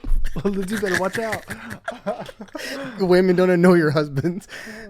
No, so he murdered her and he I thought that was buried. called divorce. Come on, man. Like, oh, Yeah, she's so, complaining again. Kill her. Honestly, I thought you were gonna be like, he had an alcohol problem. He got blacked out one night and lost his mind. Not. I mean, I think that's kind of what happened though. Like he kind of was at a drinking problem and he lost his cookies and he went ahead and just fucking murdered her and he buried her in the backyard and he waited a couple days and eventually, shit got weird and he got caught and he was from a different county in the Panhandle. So rumor had it that woman's family were out to get him. And so there was supposedly death threats in that county jail. So he got transported to my county. He was just chilling, waiting to go to court. I mean, as we speak right now, that guy's still in prison, or he might be dead. Yeah, I mean, I don't know. But was he an older guy or? He was, I'd say, retired, 65-ish, maybe. Isn't that crazy to think that? While he did murder someone, he probably lives normally, a majority of his day, and you could have a peaceful conversation with him, and he was like civil, and it's, I guess, kind of wild that this guy could murder someone, but then also could just sit there and have a conversation with you and tell you about it, and kind of be like, "I made a mistake." Absolutely, it is a really surreal experience to sit there with murderers and gangbangers and like these people I always avoided playing games with people. Like I didn't play poker. Like real games. Like right. I didn't play poker. I didn't play dominoes with anyone. The only game I ever played with anyone was chess locked up. Is there a reason for that? Because when you play people with chess, it's unusual to start fighting. It's peaceful. It's peaceful. So the other stuff is like gambling. Yeah, and people get like mad and all of a stuff. sudden you can catch yourself getting in debt. Yeah. You can catch yourself getting people heated, and all of a sudden you're getting shanked with a spork. So let's go back a little. You're waiting to get sentenced. You make friends with a murderer per se. Sure.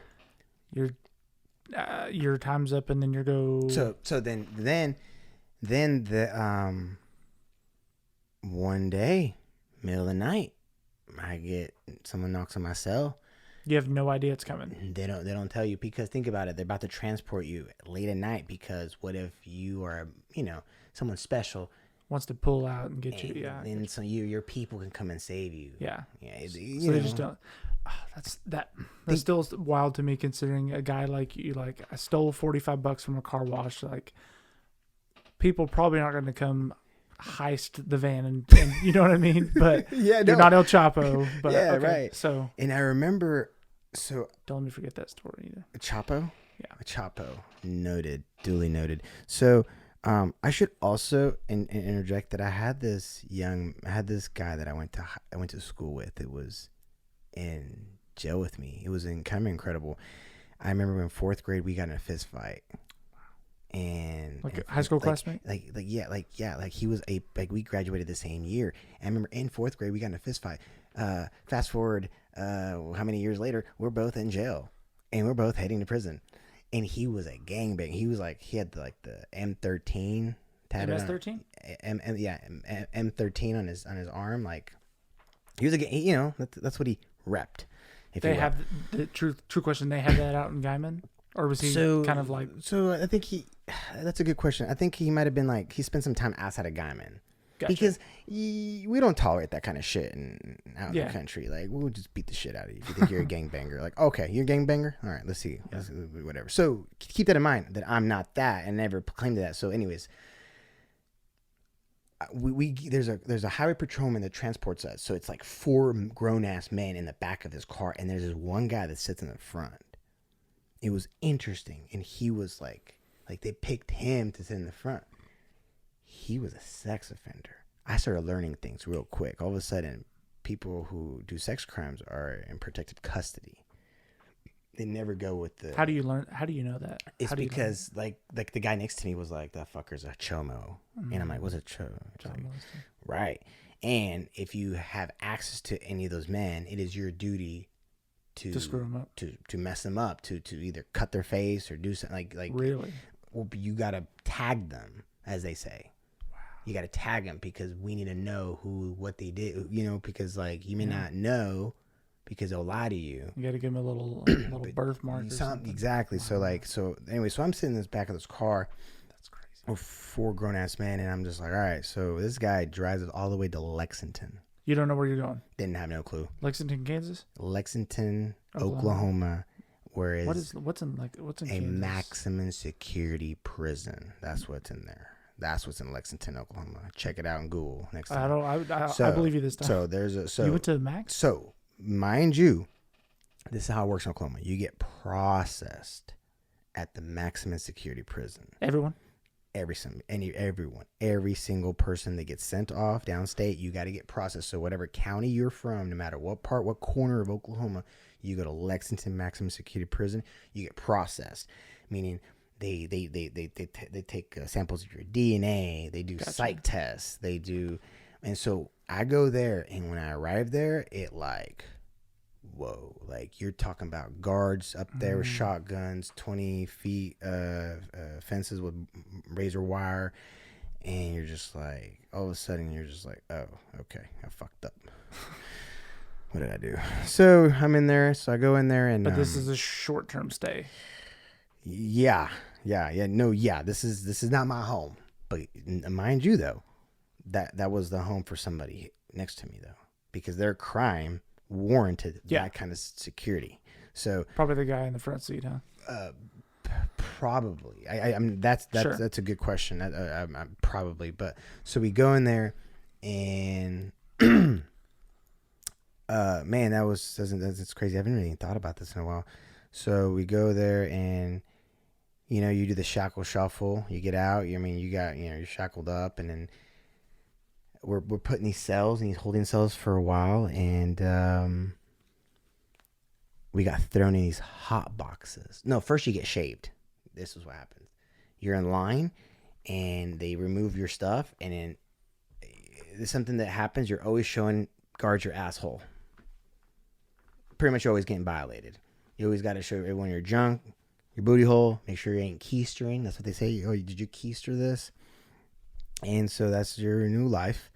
And you sit down in the chair, and this guy just shaved me. I had long hair at the time, like I do now, but he shaves you. And I remember, so I got shaved when I got in there. I remember that I saw a guy mopping from a distance, and he had dreads that like went all the way to his back, and he was wearing grays. So think about that. So you were in orange? I was wearing orange, right? Because I was a fresh meat. I was a carrot, if you will. And so like I saw this guy mopping. I'm getting my head shaved by this guy, and I saw this guy mopping with dreads. So that means that he was there for a long time. So you're just like, okay. So we get shoved into these hot boxes. That's what they're called, man. And it's literally in the middle of like, think about this. Like it's like in the middle of the summer, or like kind of like around this. Yeah, it's just hot, man. And your cell is like, I kid you not, man. It's like 90 degrees in there. There's no air conditioning. You're dripping sweat. My cellie was another Hispanic, luckily. And he was like this skinny guy. He was whatever. I'm gonna get flack for this one. Lindsay and I had some topic the other day, and I can't remember how we led to it, but talking about how our prisoners, even though they're prisoners, they're not well taken care of, and they don't have proper living conditions. And I had said that I thought that most of them were air conditioned. I don't know. Maybe I'm wrong. Maybe this one wasn't, but it's just funny. You're like, no AC. Just this one. She's gonna win this argument. But anyways, so you're in the hot box. So in the hot boxes, you got another Hispanic fella. Right, and this is 23 hours, 7 days a week, 1 hour recreation, and did this for months. And then sentencing takes months. You have to get processed. Or processing takes months. There's so many people in there, and you're just you're a number. You're just a part of the assembly line. But are you getting credit for time now? No. No way. No way. I have not arrived to my yard. What? Oh my God. That's. Because you have to finish a program. Oh my God. That's out of the. We've been talking for a while. Probably the hour 40 we've been talking. That I think is the most mind blowing thing. I get the county jail. Maybe county jail's a little different, but you're at Lexington the max, and it doesn't count. Maybe they changed it now. Hope they did. But so okay. I remember this. I I'm a reader. I'm a voracious reader, just so I don't lose my damn mind. And I didn't have access to books. That was fucking hard. So like all I did was like I'm doing dips, I'm doing push-ups, I'm like working out, and it got really weird, man. Like I recognize how people kill their cellmates. I almost want to murder this guy with me. Like he was just like I get it. Like He was no good. No, man. Like I yeah. I thought it was funny the Instagram story, the comedians that were like, "You want a celly or you solo?" And you're like, "Oh, let me chime in." I was like, "Was that like the only guy who could really give some feedback?" No, man, leave me alone. I'll be by myself. Like I can keep myself entertained. So this guy, your celly sucked, huh? Yeah, he sucked. He just didn't have any manners. He was always just burping, farting. Like you're taking shits in front of this grown. Like it sucks, man. It's true. It's real. Like you make rules. Like you got to make listen, man. If you're gonna burp, like turn that way. Like it gets silly, but you're in an 8x10 cell. Yeah. What are you gonna do? Right. And that happened. And so, man, I did see some crazy shit though too. Like I remember one time At the max. Yeah, so like you get up at 4 or something like that, and then like these guys they your cells open, and there's these guys that bring like a tray. You get in line and you get your food at like 5 in the morning, 5:30 in the morning. You get your tray, and I remember. Do you have to? I mean, if you want to eat, like so I got up, I'm ready to go. I'm standing there in front of my door, always first. So this fucking guy would sleep in sometimes, and then I remember one time I saw these two men, like 6'5", like big guys. It was a black guy and a white guy. Black guy tells the white guy, "Were you the one banging on the wall?" White guy goes, "Huh? What do you mean? Were you the one banging on the wall?" "Man, I'm just chilling myself. Like, what are you talking about?" Black guy goes back and just hits him right in the face. Like I'm talking about, I could hear like, Just dude, hopping. Dude, this white boy fucking looked at him. He was like, "All right, that's all you got." It just replied, and this guy, like his knees buckled, he fell down, and all of a sudden the SWAT team came in there. I'm like, "Oh shit!" I grabbed my food, I went back to my cell. Watch the show. I shut the door of I start eating, watching, and the SWAT team comes there and just start just beating them up, and they handcuff both of them, and now they have tricked their time. They've what? This is the terminology they use. They tricked their time, meaning that they just say they were going to do a year because of that little incident. That's on. Just say you have a report card when you're locked up. That's a little check mark on your report card. That adds to your time, which is called tricking your time. That guy just tricked his time. And Hypothetically, what is that? It means that he has to serve because they got in. Well, I mean, time wise, like, what are we looking at there for a fight? That's a really good question. So it depends on like the severity of the injuries. This depends on like what took place. Obviously, if you have a weapon, that's even worse. So it wasn't. It was just fist fighting. But that could be another additional 3 to 6 months. That could be an additional, or that could be me being a delayed sentence. Now gonna have a felony. So I was really conscientious. I was like, man, all the shit that I did when I was in juvie and all the shit that I did when I was in boot camp, the games are over. I can't play those games, right? So all right, there's a thing that I wasn't exposed to yet, politics, and now we'll get to there. So anyway, so I'm waiting. Then I get transferred from the hot box. I get transferred to this other unit. Now this unit was brand new. It looks clean. It was like, okay. It was, the fluorescent lights were brighter and it was air conditioned. So I don't know, 50-50. I don't think you're entirely wrong with the argument with you and your wife. But so I'm there. I don't know. I think entirely like I'm looking at like almost 6 months of time that I served that it wasn't counted, and then my program was another 6 months. So I'm looking at, How so you were only supposed to do 6 months. so yeah, but like I think I was supposed to do. Now I don't think it was like 18 months. But I'll tell you what happened though. I got out early for good behavior. So Original sentence was a year and a half. 18 months, yeah, give or Okay. take.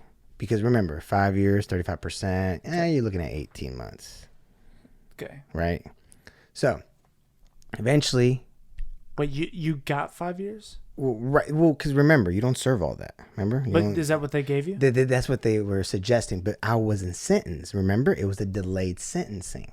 Okay. This is Eric, if you don't keep your nose clean, They this kick is it up. this is what Okay. you're getting. Okay. I know, right? It doesn't make any sense, but this is what happened. So I'm in this other unit, and I'm chilling, and I have this other like, I have a Caucasian fellow with me. He's kind of cool. I have no problem with him. He was a nice guy. I don't even remember what he did. I think it was just drugs. And I was just chilling with him. And this is the first time when we got out for chow, I had this one guy come up to me. He looked at me. He's like, "Hey, you." I think it was a black guy. He's like, "Hey, you essay? Excuse me? Are you an essay?" I'm like, "Essay? Like, are you like a vato? Are you like, oh yeah, I'm Hispanic. Yeah, okay, cool. Well, that's good, man. It's good." I'm like, okay. Did he think you might have been Native American? Or? Oh, everyone thought at first. Some people did suggest that, but like not really because I didn't have my long hair. Remember, I was shaved by then. So, anyways, eventually, I get a package, and package says I was gonna go to Bill Johnson Correctional Facility. Mind you, I was supposed to go to a place called RID, which is Fort Supply, which is in the Panhandle. I was supposed to go to this minimum yard, but it was packed. So I had to go to this place called Overflow, meaning I was going to do time with like kind of like older dudes. I wasn't in RID was for younger offenders, which I heard is actually worse because you got a bunch of young testosterone. They still maybe haven't learned. They don't give a shit. They're tricking their time all day, as they say. So I go to. So anyways, I see my package. I'm like, there has to be a mistake. We don't make mistakes. I'm like, well, no. Why am I going to Bill Johnson Correctional Facility? Hey, whatever. So Bill Johnson's where? Bill Johnson is located in Alva, Oklahoma. Oh, okay. I've driven through there. Yeah. And this is a minimum yard. Right. Yeah. I lived there, by the way. out. Yeah. You lived where? In Alva. When you got out? No, while I was in the yard. So I get out, and it's the first time I've ever been on a prison bus. We do the shackle shuffle. You put on an orange suit. They put the handcuffs on you. They put a chain around your waist, and they put the shackles on your feet, and then you're connected to the guy in front of you. You're just, like I said, it's a shackle shuffle, like a little dance, and you're in there. But you're looking forward to getting there so to get out like, of Lexington, right? So I'm like, yeah, my hands up in the sky, like I'm like, hallelujah, praise the Lord. So I can whatever. So we got rights.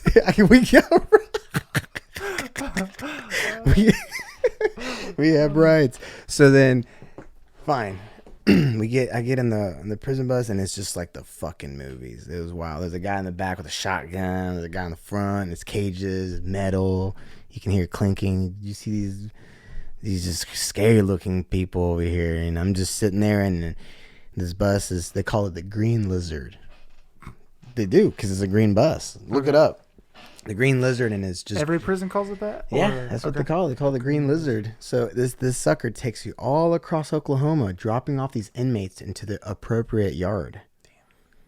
What a job. This guy goes to this prison. This guy goes to this place. This guy goes over here. And then the last stop was Alva. It was me and a handful of other. No. Oh, wait. I went to RID. I went to that place I was supposed to go to. And I remember I was there they held me there for like 24 hours or 84 hours. But they're like, you can't stay here because it's packed. So they took me. So I waited there, and I was with a handful of people, including that one guy from Guyman. eventually we landed in our yard, and I was relieved. I was like, okay, here starts my time. And then it's this yard is Bill Johnson Correctional Facility is run like kind of like a boot camp. Do you know much about other prisons in Oklahoma that you didn't go to, or no? At the time, I was really privy with all of them because you heard about them, like Wackenhut or McAllister. You heard about all of them, but like this was like over. I'm 34. This was like 11, 12 years ago. Yeah. So Well, the reason I ask is because while you may have been in one of the prisons, I toured one in high school. So funny you mentioned that. I remember feeling like a zoo animal, having these college kids come in there. They're studying psychology. Oh, jeez. And I'm just standing there, and they're looking at me like, wait a minute. And they're just like, they just look. I mean, they weren't like rude, but like you just curious, like, what do they think of you? Yeah. You like know, the Spider-Man meme. It's like, wait, he's like me, like right, young, good-looking guy. Like, what are you doing here? Right, and you're just looking at them, and I was always like, how does it feel to be in their shoes? But then it was like so far-fetched, but it wasn't. But it was. Anyways, so I arrived at this yard. But the reason that made me think of what you said is we toured Taft, which is a minimum security outside of Muskogee. Gotcha. Prison. That does sound familiar. It's probably, I guess, similar style to yours.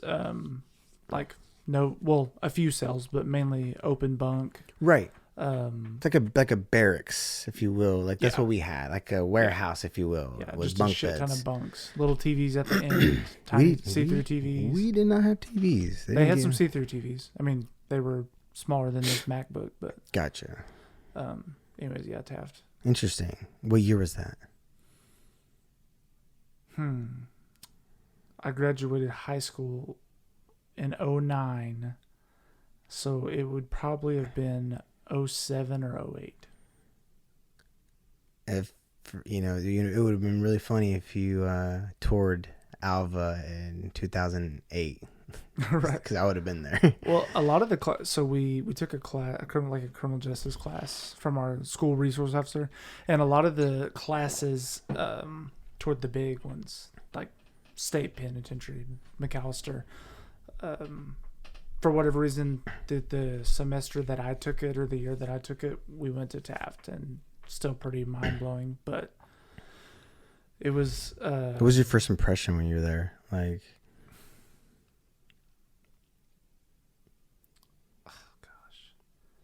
Dude, I don't know. My first impression was probably like outside of being scared and outside of like if I say this, I was not scared, but I'm saying if I was to get sentenced to go to prison, obviously I'd be scared. And I think part of, and I mean, because you were there, so you could be like, Justin, you're wrong, or like those thoughts are normal. It's because I just like if you're cool with me, I'm cool with you, and like, I don't want to have to fight anyone because of some bullshit, or I don't want to not talk to this guy because he's black, or have to worry about it. Or like, I don't want to, like I said, I want to talk to people all the time naturally. I feel like I would get caught up. Like you said, don't play dominoes and shit. It's like, I'm so like I want to be friendly and chat with everyone. Like, you want to play dominoes? Like, yeah, sure. And then it's like, right. Oh, look at me. But anyways, I guess first thoughts there is like, dude, this shit is run down. This shit is like depressing. Like, it looks like there's nothing to do here except try and stab people. Yeah. Like, I get it. I get why people start doing drugs. I get why people try to stab people or pick fights or whatever. Because I'm like, there's nothing to do here. It's a freaking wasteland. I'm not saying that prisoners should, have MacBooks and like, right. Pelotons, but like, shit, give them something. This sketchy ass TV in the corner, and then I was just like, that's a whole nother can of worms we could talk about. But I'm thinking there is nothing here. Like, I would go stir crazy if you gave me time and I didn't have a little something to do, and so eventually I'd be like, yeah, I'm gonna do something because I'd rather do something wrong than just sit here all day. But No, right. and then they took us through like the sick and elderly ward, and then I was just like, man, could they just kill these people? Like if they would volunteer to do it, because they took us through the sick and old ward, I guess, or whatever. Gotcha. There was like 8 to 10 beds in there, and they said the oldest guy in there was like 99 or 101 or something. Wow. And it's like, just kill this guy respectfully, right. or give him the option, or let him go. Assisted suicide. At what, you know what I mean? At 101, I'm like, It's still serving his time. That's wow. That's yeah. Like unless he got sentenced like 2 years ago, like how long has he been here? You know what I mean? Can we call it good? And You're right. Like, hey, can you have at least one day out in the world free? Well, I don't know. It depends. You know, I don't know if he's there at a minimum yard. Clearly, the offense he committed wasn't. You know. I'll tell you this quick story because it's one I heard, not lived, and then I'll let you get back. But they toured us around 3 guys, like 3 prisoners, and maybe you can elaborate on this. But a lot of the guys in there, they said, were minimum guys, and on the back 9 of their sentencing. So like at Taft, there's not a lot of problems for the most part, they said. Well, yeah, because think about it. Like they're almost out. You're so close to freedom. Yeah. You're gonna keep your nose clean. Yeah. Because right, like whereas if you're doing 10, you don't give a shit. Yeah. Like, well, these guys let us around. They let the guards lead you around on the tour, and then 3 of them, and they told their story and stuff, and then. One of them was I can't remember one guy's story. I just can't remember it. The other guy was a Hispanic fella, and he said basically was selling drugs to provide for his family. Got caught up more than once, and it happened. And then did however many years, whatever. Yeah. But the white guy, I remember, and not just because his story just stuck out, and you'll know why. White dude. Decent looking guy, younger looking guy, I don't know, maybe like late 20s or something. He said he's from Tulsa too. So he's like, just want to let you know that not every story is this and this and this and as an Orthodox, but he said, man, I was a good kid in high school. He said, actually after high school, I got a good job at Mathis Brothers, right? He's like, I was selling, furniture at 19, making good commission, good kid. And he's like, and I, played football, All-American fella, partied a little bit. Drank a little bit, smoked a little bit. That's about it. He's like, 20th birthday, 21st birthday, something, being a kid, partying around, drinking and driving a little bit, and not the standard, like, hit somebody, kill him. He's like, we go to the gas station with some girls, and we go in there, and we go to get more beer or something, and there's this older guy in there. I don't know what older is, but he's an older guy. And we were drunk, and he was, like, talking shit to us. Said something, and we're young punks, and he's like wanted to show off in front of these girls. So we're like, old man or whatever, meet us outside. Mm-hmm. Don't talk shit to us. And however that transpired, they like jumped this guy or beat this older man up. Right. Drop him. He hits his head on the concrete, and he dies. Oh, it's like an involuntary manslaughter. Something of the sort, yeah. Yeah. They hit him, and he was like, man, I had no intention of killing anyone. You're right. He's like, I just wanted to, rough this guy up and be a drunk 20-year-old. Right. Drop this guy. He like starts seizing, like loses it. Like they call the ambulance. He comes in, comes out. He dies, and that's it. Now he didn't go away for life, but obviously his life is ruined. And that's the thing, though. That's all it takes. I know. That's all it takes. And so sounds cliche and corny, but yeah, I thought about that story when people all the time are like get into a fight, and I'm thinking, hey, especially when you're drinking, I feel like if you're sober, you're like, and you're pissed off at the end, you could be like, it's good, it's square, like you may be mad, whatever, walk away. But when you're drunk, you're just like, I'm gonna hit this guy with a bottle, you know what I mean? It's right, like, right. Freaking, someone could just die like that, and then you're like, wow, I just killed someone, and it wasn't even worth it. Yeah, absolutely. I don't know how many times I heard that kind of story. Really? I mean, I wouldn't say a handful, but I would say a couple times I heard a story like that. While you were in? Yeah. More than once? Like at least more than once. I'd say a couple times, at least two, where, it was an involuntary manslaughter where, guy got punched, guy splits his head open on the concrete, something to that effect. Yeah. And and that, all those little stories that these people told me were just like something that I made sure to remember when I got back out, because this time that I was doing was really hurting. It was hurting. It was hurting a lot. It was exposing me a whole different side of it that I didn't experience, because once I arrived at the yard, I remember this. I won't forget this. I remember I had to stand in front of my bed, my foot locker, and I was standing at the position of attention, and there was a staff member. Mind you, this prison was run like a boot camp, so I've already done Thunderbird. So I kind of had this. I had this wherewithal with what we're doing here. So like, this drill sergeant was like kind of going down and just kind of staring at people, making sure we stand still. And this big old tall white guy looking at me with, I kid you not, he had like swastikas on his like collarbones. He had lightning bolts up here and on the side of his neck, and he had in the middle of his throat peckerwood.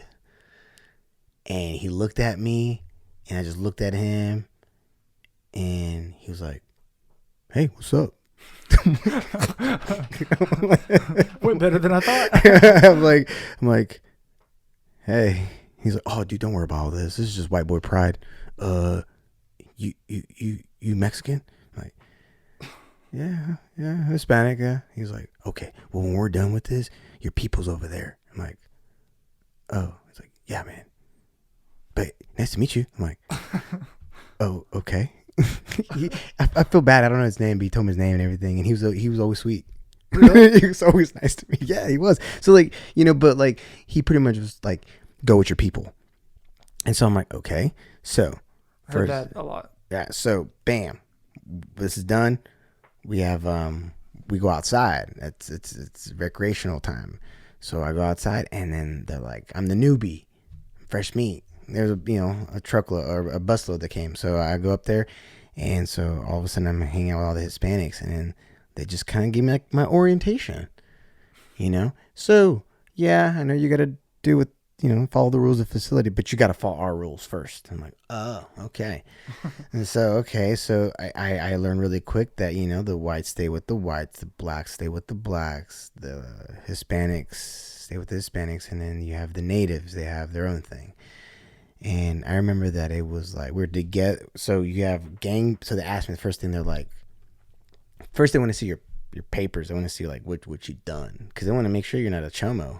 Yeah. Like what you do. Because then they cut your ass out. Oh yeah. First of all, like if you are some sort of like a sex offender, like you're an idiot to be there. First of all, you shouldn't be messing with kids. So first of all, but that's understood. But the second thing you shouldn't be doing is you should request to be in protective custody. That's what they typically do. So you have a yard full of those people. Yard full of creeps. Yeah, yard full of creeps. But so they just want to make sure that what kind of crime did you do, where you come, what's your background, and they're like, where are you from? And I'm from the Panhandle, man. What you rep? I'm like, well, I don't rep anything. Like, what's your handle? I'm like, what do you mean? Like, what do they call you? Eric. I mean, usually they call me Loya. Like, that's the default. That tends to be the default. Loya. Like, okay, we'll figure out a name for you. I'm like, don't. Like, just call me my name. And they're like, man, whatever. And so you have gangbangers and you have non-gangbangers that are Hispanics, but we're together. But we still have to follow a different set of rules, because we're not gangbangers, but we're still with these, but we have to adhere to certain things. You're under this umbrella. Sure. And you just start seeing like how organized some people are, how disorganized some, you just start noticing things, and people are doing drugs in prison, guys. People are smoking tobacco, and you're smoking weed in lockup. And guess what? I remember getting drug tested like 3 or 4 times while I was there. I was sober. I was like, I'm not gonna, add time to myself. I'm gonna do whatever I have to do not to get in trouble. Yeah, I'm trying to bounce. Right. So I recognize this interesting thing. Like, I think what occurs in prisons and the prison culture all over the country is a microcosm of what kind of happens out here in the macrocosm, whether we like to admit it or not. We may not be completely segregated, but we kind of are, especially economically. Oh yeah. Think about Tulsa. Look at the infrastructure, how it's made, it has laid out, and like where what types of people where they're at. Yeah. So well, you see all those memes about it too, right? Oh my gosh, They're funny, but they're funny because they're accurate. Exactly. So, I remember I would get in trouble for talking to white folks. Really? I remember there's one kid I know, I just by looking at him, I'm like, this guy jams. Hey man, you jam? He's like, yeah. What do you jam? Like, I'm a drummer. What really? What you play? I got a Pearl. Cool. What you got, man? I jam on the guitar, man. I was in a screamo band. I was like, I know it. And they're like, Holmes, what's up, Holmes? Like, what are you doing? I'm like, what are you talking to that white boy, man? This fucker listens to good music. Not like you. Oh, all right, Holmes, you gotta come out here, man. You need to get corrected. And they would take you to court. What? They mean they would beat the shit out of you. Okay. Yeah. Really? Yeah. They like, if you messed up, you got out of line, you got your ass whooped. And if you didn't fight back, meaning you lacked dignity, they beat the shit out even worse. And so like So it's best to defend yourself? Oh, you better defend yourself, because there's no like. Is it 1-on-1 or they like? No, it's like 2 or 3. They just give you a good licking. Like, yeah, and the head honcho just sits there and just watches for a while. It's like typical. I remember one time it happened to me at a church. So the church is run by the inmates, right? So you go to church. Damn. And the guardian Can't even go to church. No, God's not there to protect you. You got to protect yourself. Yeah, so God said I got rights. I got rights. Dang, that sucks. I thought that was like the one safe place. Yeah, you think that. And so you go to church, and like, so somebody's like running the church. It's inmates running the church. And you know what people do? People mind their own business. If you see another race taking care of one of their boys, yeah, what do you? You ain't looking. You're just like, hallelujah. You're over here praising the Lord. So I remember one time, damn, that happened to me. Like, I don't know. I just fucked up, and I didn't listen to. Pull up the church to get your ass whooped. Yeah, I was like, Eric, you gotta go to church. I'm like, I never went to church. So you knew. They told me, yeah. They're like, hey, you go to church to get your ass whooped. Oh my god. I never. Freaking prison. And this is a minimum. Oh my It's a god. minimum, yeah. And so no one's ever said the sentence that I just said. Yeah, I don't think so. And maybe outside of the system. Yeah, I'm gonna go to church to get my ass whooped. Wow. And so I remember going there and knew it was coming. Are you scared, or are you more just like, I gotta get through No, this? I'm annoyed. Like, I'm just so fed up with the politics. I'm so fed up with the bullshit. I'm like hanging out with these, like, I in my philosophy with guys, and hopefully I don't hang out and see any gangbangers, but I just knew that half of them, or more than half, are a bunch of pussies. Like, you ain't hard. Like, I knew I was harder than them, but I'm like, I didn't, like. You didn't have the pull? I didn't have, yeah, like, I just didn't, like.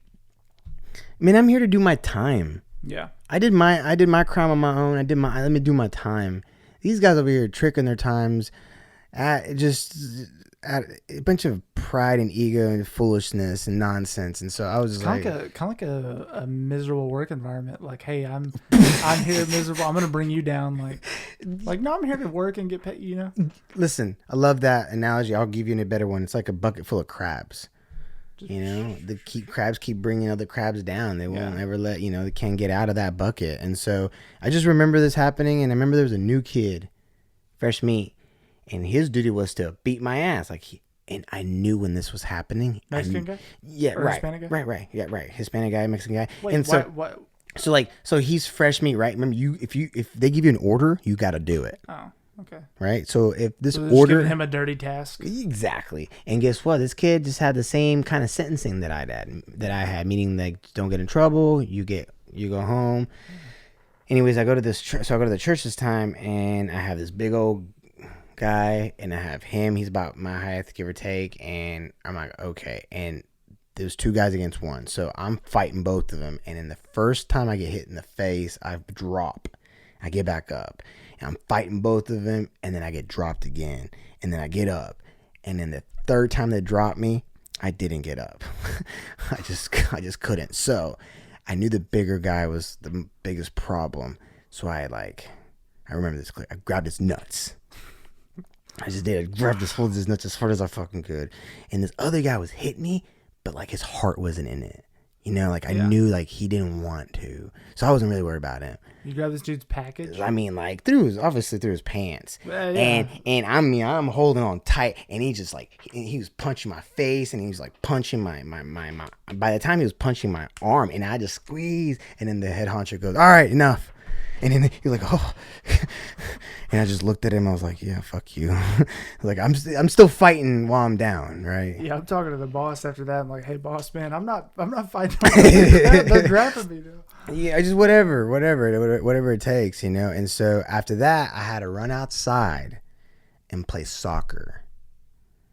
Hear me out. Okay. I went outside and started hitting the ball, and I fell over and over again. I was falling because I wanted the cameras to see me fall.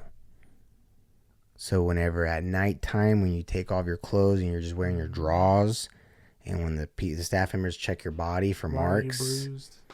So. Did that work? I mean, they know. Right. But did it work for the paper? But so for me though, and this is the thing though, I ended up, for some reason, some of these staff members ended up liking me, and some didn't. But they check you every night for bruises. Of course, man. They make sure like they look at your fist, make sure your every night, make sure like you, because like if my face is all beat up and the guy over there, his knuckles are all messed up, like all right, you're doing some math there. Yeah, they did their, you know. So they check me out there. Like they took me in a room. Like, what happened? I was like, I was playing soccer. Like, oh, okay, yeah, you fell down and your head became the soccer ball, right? It's not off, but and they're like, Loya, what the fuck you doing here? Excuse me? Why? Like, I don't understand why you're here. Like, and like that conversation occurred so many times, and I failed to like have those. I failed to share that with you. In Hooker detention, I had a staff member that was like, "What are you doing here?" In Woodward detention, I had a staff member, "What are you doing here?" I'm over here now in this fucking prison. Like, what are you doing here? And I was like, I don't know, but I don't want to be here anymore. He was like, I hope not, because the odds are against you. You guys leave, but you guys tend to come back.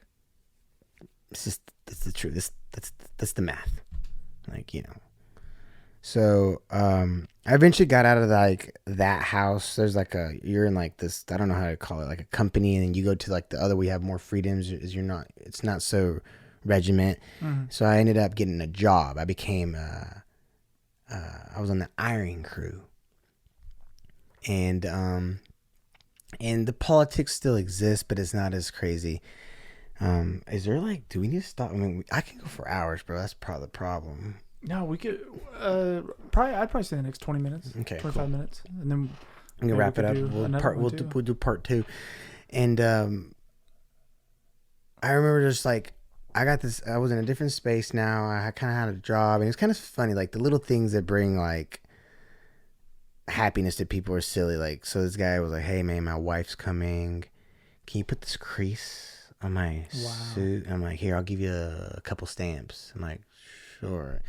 You just do a crease on this guy's thing, just like he asked, and you give him, "Oh, it's perfect, dude." You put some starch on there, and I remember I had an iron, and that was my iron because I'm in the iron crew, and that was really useful to the team because like people would be like, "Hey, let's do a spread," and if you don't know what a spread is, this is what a spread is. You get a like 5 bags of chips. And you consolidate them in one bag, and you crush them, and you get boiling water, and you pour it in there, and then you leave it in the bag. It's a big old rectangle, right? When you flatten it out, and you kind of like create a dough, and then you get a bag of beans, and you get your iron, and you heat up the beans on the bag of beans, and then you open it up. You open up the chip bag, and you pour the beans on top of this like this thing you created, and then you put some cheese on top of it, and you made a spread. That's a birthday cake. Oh my gosh. That's a little meal that you guys can eat and share with your peeps.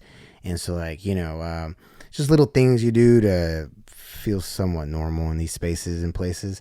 Did it actually taste good while you were there? I mean, dude, like the food was shitty, so anything. I mean, tuna was like, could you imagine yourself eating that right now? Nah. But then it tasted. But then it was Then you're just like, because the food was horrible. I was always getting constipated with the state food. It was that bad. Like, what is it? Just a bunch of carbs. Not that much protein. They can't afford it. Just to keep you alive. Yeah, pretty much. Just to keep you alive. A bunch of carbs. Cheaper, bread or chicken? Exactly. A dinner roll versus chicken strips, or exactly a bunch of coffee bread. I remember that. Coffee cake. I remember eating a lot of. That's scary. It's kind of like our freaking public education food. The similarities between prison and school are eerie. Yeah, they're just so eerie. To be honest with you, they're just so eerie. So well, I remember seeing an article that for a lot of and it makes sense. I think compared to a lot of other places in the world, we're lucky to have free education and food at school. But sure, it said basically you have to hit a calorie count. Yeah. For a meal at lunch, and I get it, but what's the easiest way to hit a calorie count? Like 2 pieces of pizza, or like grilled chicken breast and some broccoli. That would take like quadruple the amount. So once again, back to like an economic view, it's hard. So exactly. We already demand so much food be produced anyways, but the food sucked. The food sucked. I remember when I had the ability to buy things for my commissary, I would get peanut butter. Real peanut butter? Or? It was a cheap ass peanut butter, but man, I would eat it. I would go get a big old gob of it, put it in my mouth, just like I had to get a couple a week. I did not let my family visit me, by the way. You said no? I said no. I told them if you drive out here, I refuse. I was doing my time. I didn't want to see them. I didn't want them to see me. Did that devastate them? You get phone calls? Yeah, I did that. No. Or letters? No, or I did. Both? Oh, I did phone calls. I did letters. Yes, please write me. Yeah. It's crazy. I did have quite a bit of like my peers write me, friends. Not a lot of guys. The one that wrote me all the time was my sister, my sibling. My sibling just was always there. Like that's like my best friend. So she was always writing me. It's crazy. I still know some of these females that wrote me. They're following me on Instagram. It's funny. High school friends or? Yeah, high school friends that would just write me letters and stuff. And had one the other day was like, "Hey, this song came on and made me think of you when you were locked up." I was like, "Okay, jeez, can't you think of me in like in a different light?" Been a while. It's like 12 years, but How long did you end up doing? So no more about a year altogether. But still a hard time. I mean, it ain't fun, but I'll tell you that. And you got no time added? So no. So I did not know when I was gonna get out. Is that common? Well, what I'm getting at is that I got out a little earlier, and I didn't know. Like I wasn't warned. It's just one day. Dang, that's a nice surprise. It's a beautiful surprise. I'm not mad about it at all. But it was crazy because like they're like one of the guards are like, "Hey," and threw me a sack, a big old clear sack, and I know what that means, and I'm like, "No, what is this?" He's like, "Get your shit." I'm like, wait, why? You're going to court. I'm like, well, for what? He's like, "You're getting out." I'm like, what? And he was a staff member that liked me. He was just so he had some intel. He knew what's up, and so he comes in. He's like, and so I started putting all my stuff in like my bag. I was like putting it all in, and then I remember just seeing like the hombres orbiting around me. Good or bad? Like just like because remember I am an hombre too, but just like the gangbangers and the raza as they say. They were just like, they're like, one of the gangbangers that didn't like me, he's like, you're coming back. And I was just like, did you? Yeah. And so once you did that, like if I ever came back, flipped him off by the way. Okay. Yeah. So like he looked at me like, oh shit, like you just flipped me off. Like, and I'm like, mm-hmm. And like, because it's like how I felt. I just could never express that. Yeah. And until today, because I knew I was getting out. So all of a sudden they're like looking at me like I'm like, what the hell? Anyways, I got all my shit in this bag, and I waited at the front, and I got out. I was in this room, and then I thought a prison bus was gonna pick me up. No, it wasn't. It was a van. And they take you where? Took me back to Texas County courthouse. Oh, they took you back home. They took me back to Guyman. So I went back to Guyman. Is that common? Is that usually usually how it goes? I mean, yeah. I mean, that's the court that sentenced me. Well, pardon me for being ignorant. I am, but on the Innocently ignorant. On the movies, they open the gates and it's like, what do I do now? Right. Like. Right. But mind you, though, this was like, again, this weird ass program that I was in as a And delay. family and friends had no idea you were out. Based on what I was told, my attorney, my public pretender, he told my parents. He's like, "Yeah, I guess Eric's getting out." So they knew, but they didn't say anything to me either. Oh. They wanted it to be kind of like a surprise. So, anyway, is that still the best surprise of your life? This is such a weird thing to admit. I was so like annoyed because I did not know what was going on. I was so annoyed. I was like, "What the fuck's going on? What's going on? What are y'all playing with my emotions? What's going on?" Well, yeah. And so like, and the obviously the transport officer didn't have a clue, and so like I arrived at the court, and my attorney go in a separate room, and he goes, "Look who's out!" And I look at him like, "What the hell's going on?" He's like, "Are you okay?" I'm like, "Well, yeah, I'm okay, but what's going on?" I was like, "Hey, you're about to get out," and I'm like, "Oh shit, I know why I'm tripping. I'm scared. I'm so scared. I'm scared of the freedom. I'm afraid. I'm afraid because like, all right, I'm out. How long till I come back?" You thought you were going back? Like, no, because. So I remember when I was in there, and I failed to tell you this. I remember that I created like a dream board. I created a path. I was like, all right, this is what I'm gonna do. I created a dream board. I'm like, all right, well, what I'm gonna do is when I get out, I'm gonna work. I told myself I was gonna work at the oil field or something like that. And I'm gonna work, save my money. I'm gonna buy this car. And when I buy this car, but I'm gonna try to go to college. And then I'm gonna play with the band again. I'm still on that. And then still searching. Yeah, I still want to be in the band. And then I'm gonna date hot girl. I'm gonna date model chicks. I swear I wrote those shit, all this shit on this dream board that I had. And I'm gonna travel the world. I'm gonna live overseas one of these days. Anyways, I arrived at Guyman. I'm having that conversation with my attorney, and I kind of like, wait, stop. Like, you're about to get out. Whatever. I got to put my clothes on. So I put my clothes on, which I haven't put my clothes on in like over a year. You're in grays or oranges? Or? I'm in grays. And I put my clothes, and I'm like, the scent of the cologne is like vaguely there, but like, holy shit, this is so crazy. My Adidas, I'm like, oh my God. Like, it's just like these little simple things. You're just like, wow. And then I see my parents there. This is surreal. And then the judge is like, the DA is like, hey, well, Eric, good job. You didn't get any markups. So what we're going to do is we're going to sentence you now. So now I'm getting sentenced. And we're going to give you a deferred sentencing for like 5 years. Is that probation? Sure. Yes. It's like paper time. I'm going to do my time in the world. Keep your nose clean. I mean, there's more to that, but yeah. And I'm like, okay. Yeah. So I just remember like getting in my it was my mom and dad that picked me up, and had a pickup truck, and then he goes, hey, just get in the cabin. I'm like, nah. I'm gonna get in the back of the pickup truck. So I jump in the back of the pickup truck, and like the bed? Yeah, the bed of the truck, yeah. And so he pulls out of the courthouse, and we go down Main Street, and I'm just sitting there, and just like the air is hitting me, and I'm like, holy shit, like what have I just been through?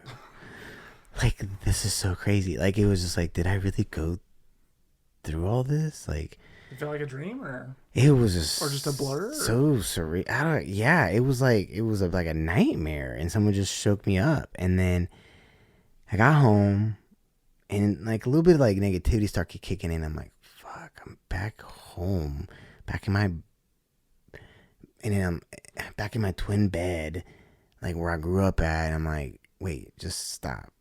I didn't leave my house for like 2 weeks. I didn't tell anybody I was free. I kept it to myself because I was like, who am I? What am I doing? What is going, like, just chillax. Just wait. The only thing I did do is I went to the store, like incognito, like put a hat on, whatever, and bought paint. I went back to my house and painted my room. I remember that so clearly. And it just gave me time to just chill. And I just chilled and I wrote and I just kind of like read all my letters and I read all my notes. And then I was like, okay, I got to get a job. I went to all the places I used to work at. I went to the Mr. Burger. They didn't even give me a job. They knew. They knew. Yeah. Yeah. I went to Subway. They didn't give me a job. I went to Sonic. They wouldn't give me a job. I even went to McDonald's and one of the managers knew about me and they're like, "Yeah, I have pressure to hire him." All of a sudden I'm like, and I didn't even tell my parents this. Like I was just trying to find a job. Yeah.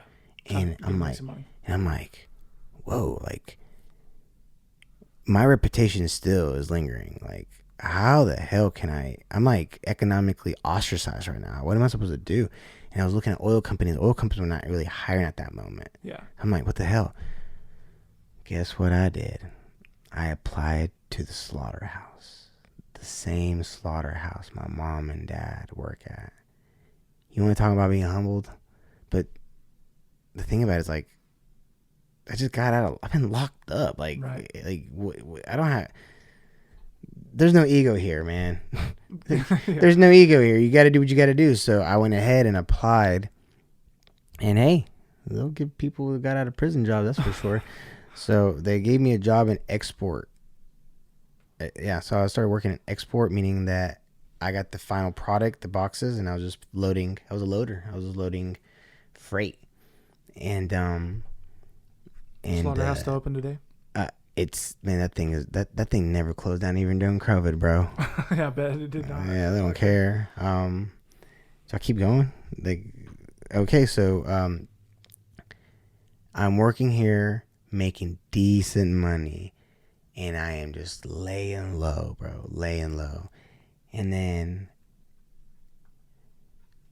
4 months working at the slaughterhouse, I was like, dude, I'm not better than this guy in front of me. I'm not better than this immigrant that's working at this slaughter. I'm not better. I just know I can do better. So I decided to go down the road, 10 miles down the road, to a town called Goodwell. Goodwell, there's a 4-year university that resides in Goodwell called Oklahoma Panhandle State University, OPSU. I have heard of it. It's the only university that resides in a town that has not one single stoplight. And it's cheap as hell. So I go down there and I'm like, anyways, I'm down there. I'm like kind of lost. It's not that big of a campus, but I'm like, okay, what do I do? I see this big old guy, this older fellow, Caucasian fellow, walking towards me. He looks like a professor, huh? Wearing a polo shirt, slacks, boots, typical Okie. Hey, where's the bursar's office? He's like, oh, it's over there. And he said something else to me, and I don't know, I made him chuckle. And he's like, hey, we should have lunch. And I'm like, and then I was like, I'm not gay. And he laughed. He's like, did you say that? Yeah. And he was like, I really want to have lunch with you. And I was like, okay. And I'm like, wait, I should probably have lunch with this guy. Could be an ally. Anyway, so I go do that. And so I'm like, okay, cool. So I meet him. A couple of days later, I meet him lunch. Meet him at the Red Dragon at the Chinese buffet in Guyman. And we meet up and I walk in and I see him. He gets up again. Polo shirt, slacks, boots. And then I notice a badge and a gun on his person. I'm like, I'm getting played. I'm like, what the fuck? I leave. He chases me. You leave. He's like, hey, what are you doing? I'm like, am I under investigation? He's like, huh? Am I under investigation? What are you talking about? Am I under investigation? Do you know who the hell I am? I'm Eric Loya. It's like, everybody, all your homies already arrested me. Like, am I under investigation? If I'm not, you can talk to my attorney. I haven't done anything. And he goes, Eric, I don't have any idea what you're talking about. Will you please come back in here and talk to me? And I'm like, wait, I'm not? He's like, Eric, I'm a special agent for the State Bureau of Investigations. You have not been in my radar. And I'm like, what do you mean? What the hell? What? And he's like, will you please come back in here? And I'm like, no. Eric, have you committed murder? No. Have you committed any white collar crimes? No. Have you committed any sexual crimes? No. Okay. You have not been in my radar. Will you please come back in here and eat with me? I begrudgingly did it. So I went back in there with him, and I sat down, and my appetite was gone. And I looked at him. He looked at me. He's like, "Okay, listen, I met you at the campus. I don't know what's going on. Can you please explain?" He's like, "Dude, I'm pretty much on parole right now. Like, I'm working at the slaughterhouse. I just got out of lockup 4 months ago, and I'm at the campus trying to, like, I need to do something in my life, but I don't know how I ran into you." He's like, "All right, if I tell you what was going on, will you be cool with me?" Sure. I was on the campus investigating a rape case, and on my break, I bumped into you. Whether it was divine intervention or I was supposed to meet you, and here we are. With your permission, can I do a background check? You're going to do it anyways. Eric, with your permission, I have my rights. With your permission, can I do a background check? I'm like, fine. Okay. Bless you. All right. And so, I want you to come to my office and I'll meet you in a couple of days. And I'm like, whatever. So I did it. His office was not connected to the Guyman Police Department. His office was connected, like, over here, yonder, somewhere over here. Yeah, kind of off on his own. Yeah, because he's a special agent for the State Bureau. So he's over here. And so I go to his office, and he has a file. And this is Eric Loya. And he goes like, "Oh, shit, this is you." Mugshot with the mohawk from my senior year. Because all the football players had mohawks. Yeah. And so I'm over here with the kick-ass mohawk on my mugshots. I need to get that picture. And then he was like, "Oh, you did this? You gave this cop a hard time?" He's just like chuckling, like looking at my record. I'm like, "Dude, this is not funny." And he looks like, "Hey, you know what I think we can do? I think we can do something here." I'm like, "What do you mean we?" Like, why are we at the university? "I don't know, man. I need to get educated. I need to get some skills. I need to do something because I'm going to sit there and boxes. Yeah, I'm not going to sit here being a loader at the slaughterhouse." He's like, okay. Well, just keep thinking about what you want to do, and then we'll figure it out. And I'm like, okay. Well, anyways, a couple months later, I worked there for by month 6, I'm like, I got to do something. So I took one English course in the summer while I was working at the slaughterhouse, one English course, to see if I can do it. And the professor took an interest in me as well. So he took me out to lunch one day. He was like, "Hey, how can I convince you to become a full-time student?" And, I'm like, sell me now.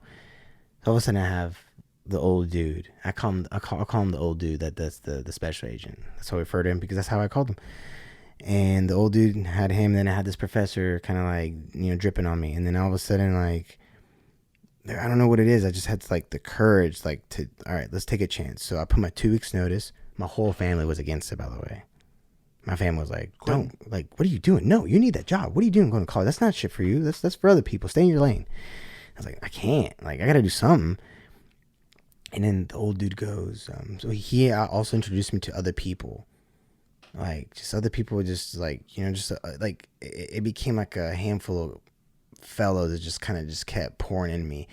And then one day, it's like a couple weeks before school starts, and he goes, "Hey, I need to take you out here." He takes me out there. He takes me to the little town, and he goes, "Hey, you see that duplex? Rent's paid. Here's some money. Go be a full-time student." I broke down, bro. I'm like, what? Yeah, man. Don't worry about rent. I want you to focus on your education because you'll never get this opportunity again. I'm 20 years old. And I look at him, I'm like, yeah, I'm over here bawling, dude. I'm like, wait, why are you doing this? Why are you helping me? And he's like, "Eric, when I was your age, I had a handful of men that pour into me to help me out. Whether it was for my gas money, or was it socially, spiritually, some maybe help me with my, my books in school." Yeah, contribute in some way. These men were in a position of power. And they told me that whenever I got into a position of power, I'm supposed to pay it forward. This is my opportunity. Now, you have a responsibility, though. Whenever you're in a position of power, you need to pay it forward. And I'm like, whoa. Okay. Became a full-time student. I'm sitting in class, wait, 6 months ago, I was locked up. Now I'm over here doing English and college algebra, Comp and, 1, and Comp Comp 2. 1, Comp 2, and like I just couldn't believe it. And then there's a lot that went on there. That was like Sure. the most. I took it so serious. That was like my high school, Yeah. You got if you will. a new chance. Correct. And like, all right, and This was at Panhandle in the State. Oklahoma Panhandle State. So all of a sudden, I have a duplex with 2 bedrooms. So I have a bedroom for me, and in the other bedroom, I created a music room. I still have that drum set. I started collecting more instruments. I started connecting with more students. I started meeting more musicians. Before you knew it, I had an assembly line of musicians coming into my house. Before you knew it, I was able to recruit some musicians. And before you knew it, I was performing in my backyard and throwing parties. And this band that I created, they became popular. All of a sudden, I'm playing shows at venues. I'm playing shows in Texas. I'm playing shows in New Mexico. I'm playing shows in Colorado. I'm playing shows in Kansas. I don't think I knew that. I know. I never shared this with you. And all of a sudden, like, I'm a full-time student, playing the drums, banging shows out. Like, it was surreal. This is all the things I wanted to do. I ended up making it a successful kind of business. Yeah. I was selling merch. I was using Facebook ads at 2009, 2010. I was using Facebook ads. I remember one time I would get kegs from Kansas, because it's 6 Point beer, bring into Oklahoma, and I'd have cowboys that would be my classes, and I saw their trailers with cattle fence. Like, hey, bring your cattle fence through my property, because I was off the campus, and the campus was a dry campus, and so I threw a party and had alcohol there. I monopolized on these parties, and I would like make people like, hey, these are special cups for these bands, and I make people pay for it. I got to the point that I started hiring sound guys. Nice. And all of a sudden, I'd be throwing gigs with like hundreds of people there, crowd surfing, liking my band. I remember one time I'm like jamming out, and the song finishes. I'm hitting cymbals, bam, this cop smacks me in the back. Hey, Eric, I just saw. Remember, cops don't have anything to do. They're bored. Yeah. Hey, Eric, I just saw some people fighting on your property. I'm like, fucking arrest them. Do your job. I'm playing a show. All of a sudden, these cops are now my friends. All of a sudden, Morgan influenced these policemen to protect me. Before you know it, I was able to change my reputation like 360, dude. It was so crazy because I remember getting like messages from people on Facebook. Like, hey, I knew who you were when you were in high school. Now I met you when you were in college, and you are completely different. I got those all the time. It was such a cool feeling. And then I got really involved with the school. I did all that jazz. And then after a while, and then one of my girlfriends that I started dating there was a model. Nice. It was like, whoa, like you can really, if you, I don't know about, oh, you got to manifest it and this and that. No. You got to put the work in. Yeah. But what you really want, you can get it. And then I was like, okay, like it got weird, man. Like too many good things were happening to me. It made me feel weird. I'm not gonna lie. I was like, I was like suspicious of like everything going on. And then eventually I needed a kind of a break. I was like, okay. So remember, I was supposed to do paper time because I was able to acquire an associate's degree in 2 years. So I studied biology for the first 2 years. So I got a biology and associates, and then I was like thinking about maybe going the medical field, like maybe, I don't know, physical therapy or some bullshit. I don't know what I was gonna do. Excuse me. I was confused. I was like, wait. The old dude was like, yo, let's go to court and see if we can get you off probation. Huh? Let's give it a shot. I'm like, what do you mean? I'm gonna get an attorney. So he got an attorney to do pro bono. Nice. And then he goes, okay, so old dude had lunch with old dude had breakfast with the DA, and he had lunch with the judge. And at 1:30, it was my court. And I mean, The DA said some bullshit. The judge said some bullshit. And they looked at me like, yeah, we should just let him go. And I looked at them, and that was it. I was done. Isn't that wild? And I was like, wait, what? That's it?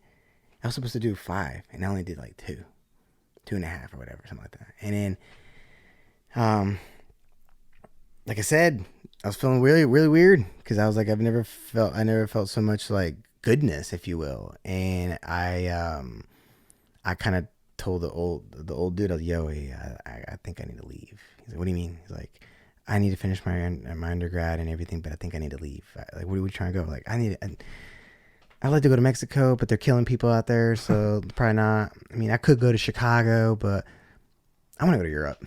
He looked at me, he's like, Europe? He's like, yeah, I want to go to Europe, and I found a city that I want to go to. It's called Granada, and it's in South Spain, and I just want to do it. And this is my suggestion. Will you pick me up when I'm ready to come back home? He looked at me like, you want to go to Spain? You know for how long? But you want me to pick you up when? He's like, okay.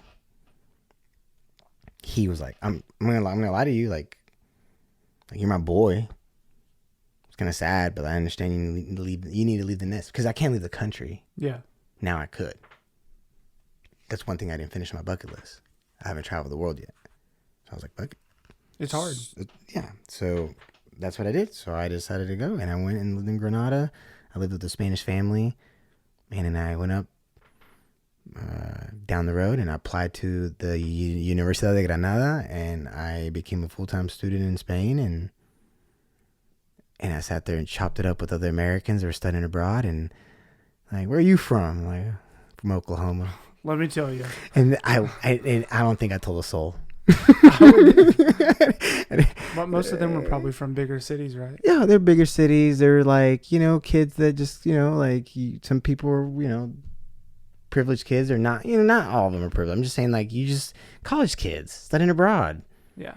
People living their lives. And I was just like, wow, this is what people do. Like, this is what other parts of society does. And I got to travel all Europe. I got to go to Portugal, UK, Ireland, Gibraltar, and just like backpack Europe, and just like, I don't know. It was like a new chapter in my life where I kind of got to like rid of some of the residue that I don't know what it was. It was just necessary. Yeah, you did like a complete 180. Yeah, and I just kind of sat there, and I'm not gonna lie. This is a true story. I know. Remember when I was in county and I was the guy in his cell with his drawers, reading a book with a coffee in his hand? I swear to you, I remember sitting in one of my jail cells, telling myself, one of these days I'm gonna be sitting on a beach in Spain or somewhere, and I'm gonna have a book in my hand. I'm gonna have some café con leche on the left hand, and I'm gonna be chilling, hearing Spanish chatter in the background. I know it. And I just like sit there and just like thought about it. And like 2-3 years later, that's exactly what was happening. And yeah, it was wild. And then, all right, finally you got to come back, right? You got to come back home. So I came back, and that's when I moved to Tulsa. And then I knew that I wanted to finish my degree in international business, but I did not want to live in Stillwater. But I wanted to graduate from a good, it's a Stillwater, a Division 12, right? D1? D1, yes. It's a D1 school. Big 12, D1. Yeah. So I wanted to get it from there, just whatever. And I did, and came back, and I took Bob, big orange bus. I took Bob for 2 years straight to Stillwater. Oh, shit. I think you told me that. I did that for 2 years straight. So I lived here in Tulsa, and then I just took Bob to Stillwater. It was like, so school was just a full-time job for me, and I just did free it. Though, right? Eh? Free? No. Oh, the bus was a part of my tuition. Gotcha. Yeah, so it's all in there. I'm still with that debt, but you just told me I need to check in what Biden did. But yeah, so they're working on it. And I kind of want to wrap this. I want to be mindful of your time, but like what's so cool is that happened. Yeah, we can close a little bit and have another one too. So what happened was that it took me I remember one of the advisors was like, hey, it's going to take you 3 years to get your and you finish your. I was like, no, it's not. I need 2 years. Do it in 2 years. And he didn't help me out. I picked another advisor because he wasn't working with me. I took 16 hours the first semester, 16 hours the next semester. I took a full summer. I took 18, and then I took 22. Jesus Christ. Sounds so awful. I loved it. Yeah. I didn't care. I loved it. I mean, whatever. I did like a sharp 12 to 15. 6 on the summer. I took intercessions. I took... Oh, yeah. I did some intercessions. You know what I'm saying? I knocked them out. Yeah. You know, so anyways, so here we are. 2 years later, they do the audit to see whether I qualify for graduation. I do. And then here I am walking across the stage with a degree in international business while the old dude is watching me walk. Dang. And I mean, like, there was like no words to say to one another. I just saw him, he saw me. My family was there too and everything, but like,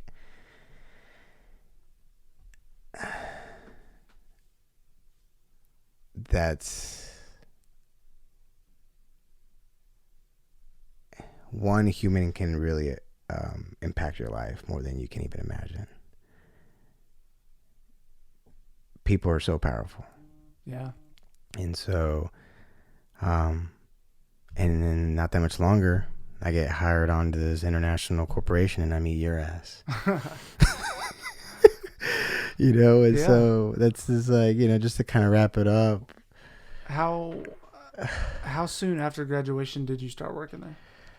So I graduated in May. I did some odd jobs for a while. Then I went on board on like, so hold on. I traveled for a while after my undergrad. So I was like in California. I did some things. So the whole summer I didn't work. Well, I didn't have a stable job. I just odd jobs. And then maybe September or August when I got the job. You came on board when? January of 14, I think. Does that sound accurate? I would say so. Because I graduated college December of 13. Okay. And I had a pretty quick turnaround. That was the goal. Got you. It took me a little bit to get the job though. Like, yeah. I didn't have any. What got me the job was the fact that yo hablo español, and the fact that I got that degree. And so, and then, you know what was crazy is when they did the background check, I was sitting at a coffee house. I was chewing on my nails, man. I was like, is this gonna work? Yeah. And I clicked the button to like enter my information. And it was like, all right, your background check is completed and we'll notify you. And then I got the phone call and they're like, hey, your background check is okay. And too good to be true again. I was like I was like stressed out for 3 to 4 days. I was just stressed complete. Like, I was like, is this going to happen? Is this going to work out? And then Have you had major issues with other employers since? Never. So is that because your stuff got erased or it's not erased. Not erased, but like it's just not. I'm not a felon, right? You know, which was great. And I got a gun, and you know, I do vote when I want to, but I haven't in many years. So, but yeah, like it's crazy. It was a complete like insecurity that I had forever, and then yeah, I mean that's natural, right? And so, but the fact that it just plus, there's nothing wrong with working fast food or working at a restaurant, but the fact that you even tried to get those and they were like, no, it's like you said, you're like, well, shit, what can I do? No, yeah, exactly. You know, at this point, I'm really just trying to like put food on the table or like put a little money in my wallet, like. Yeah, and that's where it pains me to know that you can do the crime. So if you do the crime, you do the time, but you're still ostracized. You're still not allowed to come back into society, and that's the slate's not clean. That your slate, you have a stamp, and that stamp is like embroidered on you, and you can't get rid of it. And so, and you wonder why you have a population of misfits that just can't get their shit straight. But it's not that. It's just like the system is so. The odds are against you. Not everybody has the ability to find people to help them out. Not everybody has the ability to I don't know like, once again, what did I tell you? I'm lucky, and I think you had good people and had that came people. across your path, and then you had some visions, some dreams, some drive, and then you also, you weren't too far deep, right? Like you weren't in a gang, you weren't with these people, you didn't buy into it. You're like, yeah, this is kind of dumb. Yeah. So maybe you were smart without having a lot of book education, where some of those guys maybe they didn't, or maybe they just didn't care, or maybe they felt like they needed to be a part of something. But I say it all the time in humor or satire, and I guess from I don't know what what they say, a privileged standpoint, but when you drive out into the ghetto areas of Tulsa, mind you, I always, like I said, I say, man, if I lived out here, I would be into some shit too. Yeah. There's nothing out here. Yeah. Like if I didn't have good parents or good friends or a good mentor, yeah, there's nothing to do here. Yeah. So probably going to find some trouble. Or if other people around me are kind of getting into it and I don't have anyone to look up to, nowhere to go, no activities, I mean, can you blame somebody? You're just kind of a big believer that you're usually a product of your environment. Yeah, and I'm glad you said that. However, though, I've come to this conclusion though, like being a product in your environment at one point in time though, that can be this is kind of harsh, but I'm sorry that I'm not sorry about it. I've come to this realization that being a product in your environment is an excuse after a while. It is. And that's the thing that there's a moment in your life where you come to a crossroads where you're gonna are you gonna keep doing the same nonsense and this is the one thing I remember. I am sick and tired of being sick and tired. That's it. I am sick and tired of being sick and tired. And so, honestly, it's kind of, I felt kind of pathetic that it took so many goddamn times for me to get straightened out. Come on, Eric. How many times did you need to get hit upside the head to come corrected? And then the product of the environment thing too, when I say that, doesn't mean, hey, if you grew up in the ghetto, you got to stay in the ghetto and you're going to be in there. It just means you're at a huge disadvantage and you really got to pull yourself out, and you're going to have people trying to pull you back in. You got to be a lot more driven. And Absolutely. You may not have all the resources that someone else does, which doesn't mean it's impossible, but it's just, I don't know. It's kind of like if you're trying to eat healthy, but you keep, Reese's cups in your fridge, the more you have them, they're just going to be easier to pull. Absolutely. No, you're right. It's hard. Yeah. Once again, at one point in time, I just knew better. But then again, I met some people that were at the wrong place at the wrong time. Yeah. Once again, it comes down to luck. And I don't know. I'm so curious, how many people that went through that are doing okay. And I don't care whether you're a plumber right now and you went and got locked up like I did, or I don't care if you're some sort of teacher right now, or whatever you're doing, and you're how many people went through the system. I'm curious about the exception to the rule, because typically we operate in generalities. That's where you get the data, right? Most people who are a fan and they go to prison tend to come back, right? I'm curious, how many are there? How many exceptions to the rules are there? Because I feel like I'm one in this case. And sure. I like to hear those stories. And once in a blue moon, I'll come across one of those guys. Well, I think that as we maybe kind of close here, just because we've been at it for a while. Yeah. in good talk too. No, you're right. And this is why I told you I wanted to have you on, is because I think it flows organically. And was it easy to talk? I mean, I kind of forgot this mic was in front of me. I told you, man. I forgot. Think it's not like I said. There's no questions that you have to answer. Or this isn't a YouTube interview. But anyways, I think it's why it's cool that you talk about it, man. Because I don't know, maybe there's someone else out there that's whoa, this guy really do a year, and some more time in a year only in prison. Did he do all these other times in boot camp and juvie and all that, and then he went to freaking Oklahoma State and then got a job. maybe a little light at the end of the tunnel, or like you said, maybe you could be that mentor.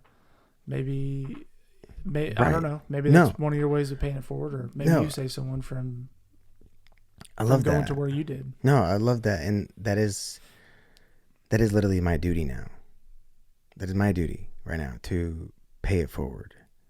Like, I gotta serve my people. I don't die on many hills, and it's not one I have died on either. But I'm with you, man. I think pending a couple of things and circumstances, most prison jail sentences, isn't that the point, to go in and be like, I did wrong, you did wrong, I'm out, give me a start.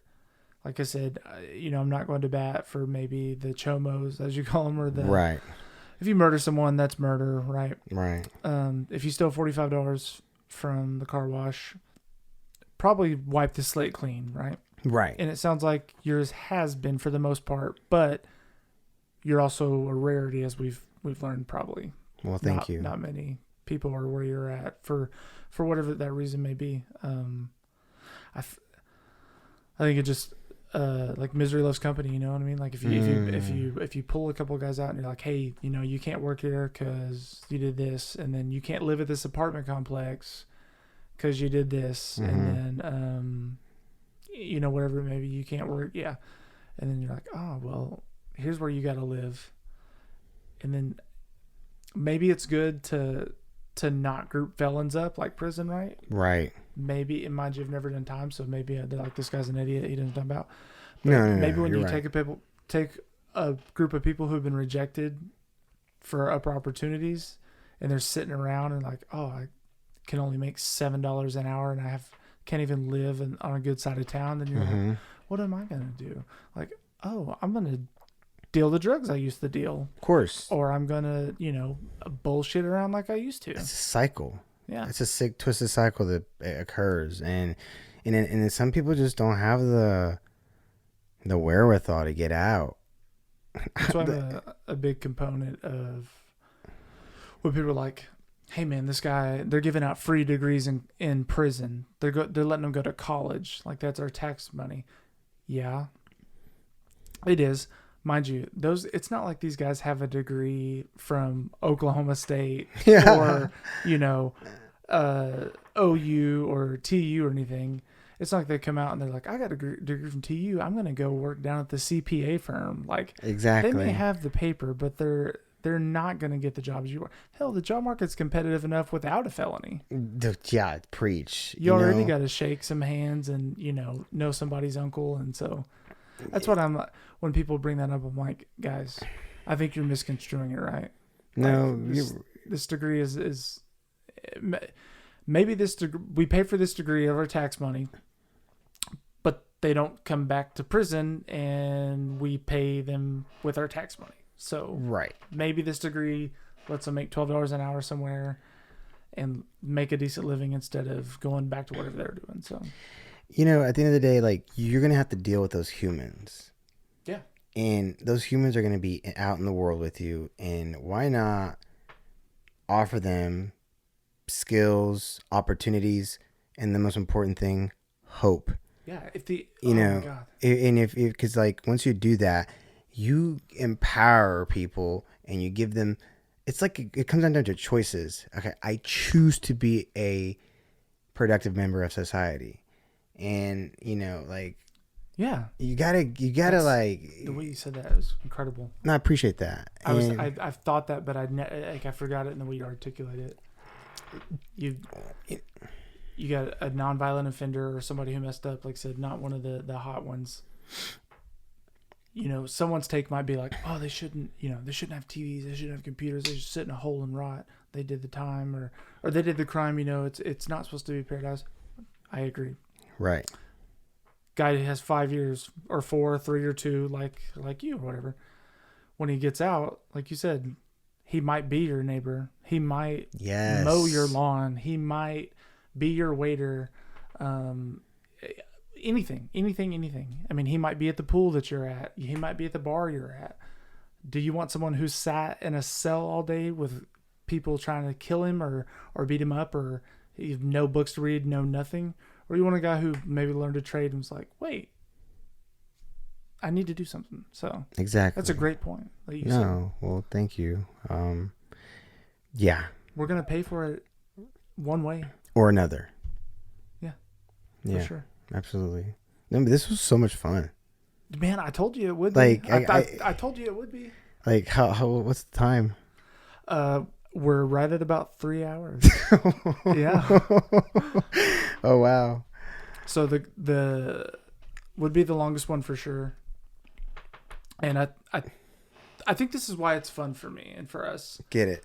I get it now. I've talked to you can start right now? No, like I've never done a podcast. I thought about one? I'm like, sure, because everyone's thought about one because you see it everywhere. But I've like, this is so cool. I mean, at first I was like, oh, this is gonna be kind of cumbersome with this thing in front of me, whatever. No. This is, like I said, this eventually like got out of my vision. I'm looking at you, and I've had some episodes that I really liked. I've had some that's like, it's okay.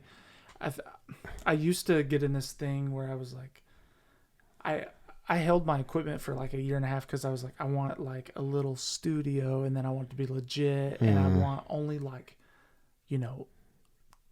top tier people and cool people. And then I kind of come down off my shelf and was like, okay, nothing starts like that.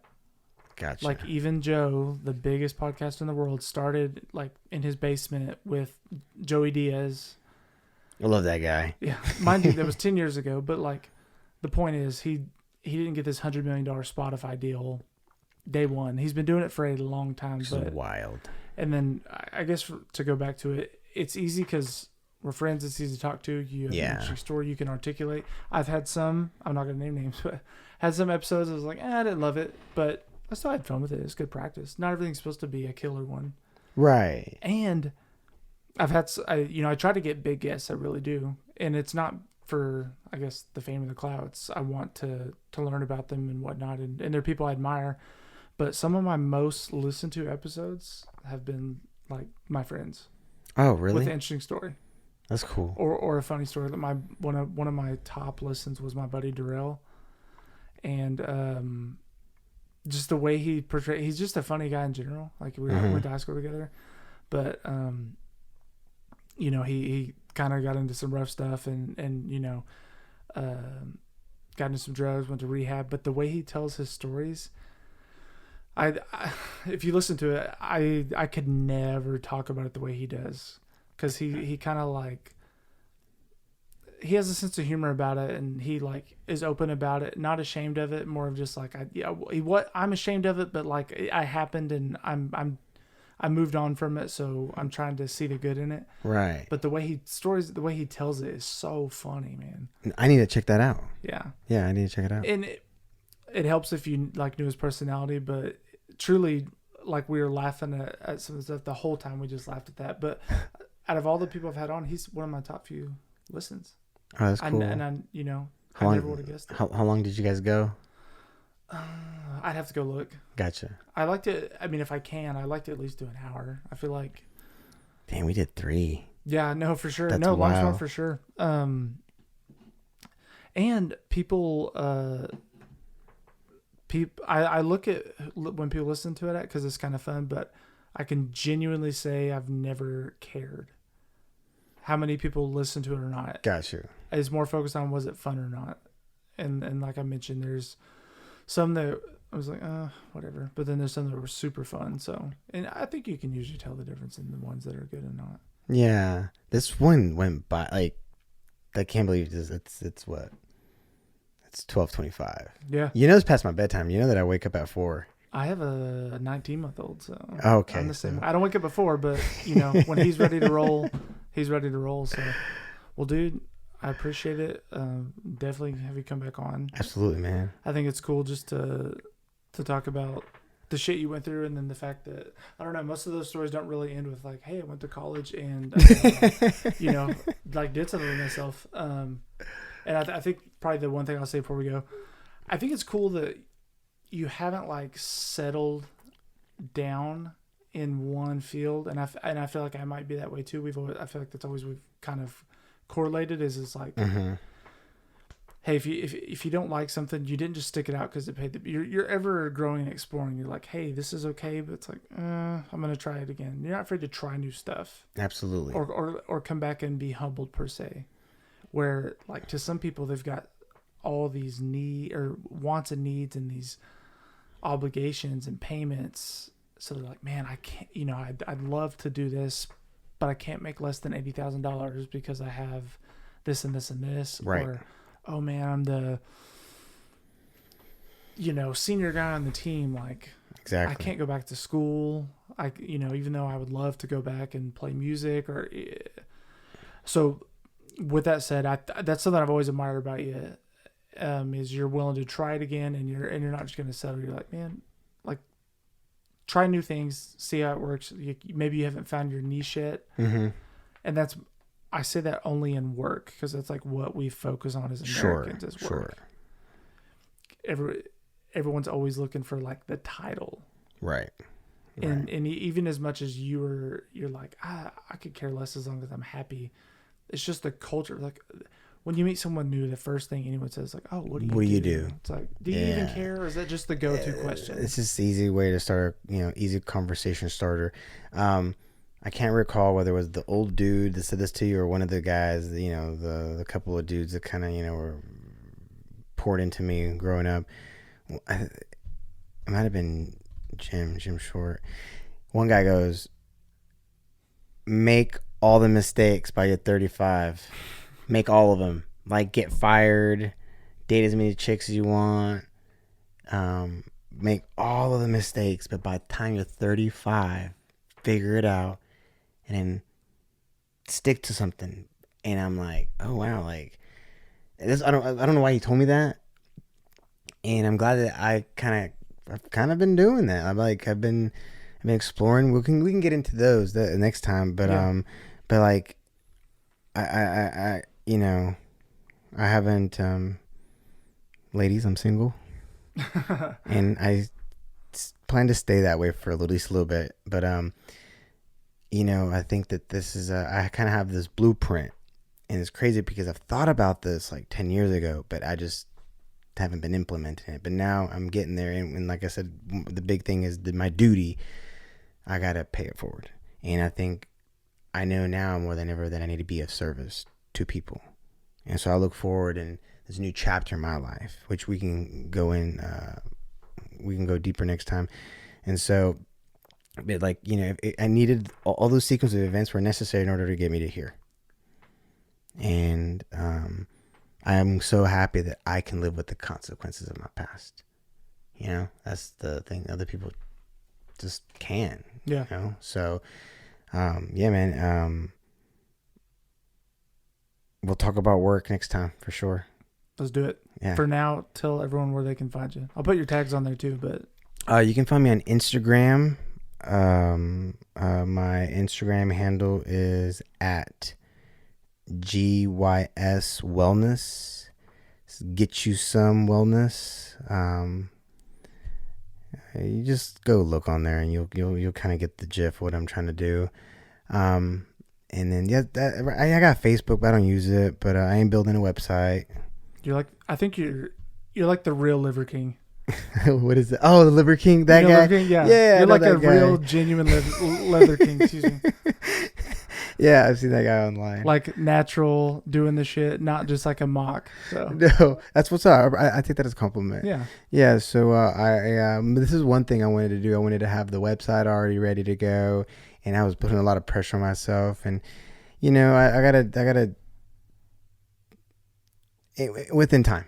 Don't rush it. Yeah, exactly. I'm being really methodical because I'm doing this for a while. Whatever I'm doing right now is going to be for the next, what is it? It takes 5 years to know whether or not your business is going to last in America. So I got 5 years. It's primal time. Exactly. So. And we're going to Bill Burr Thursday. So. Oh gosh.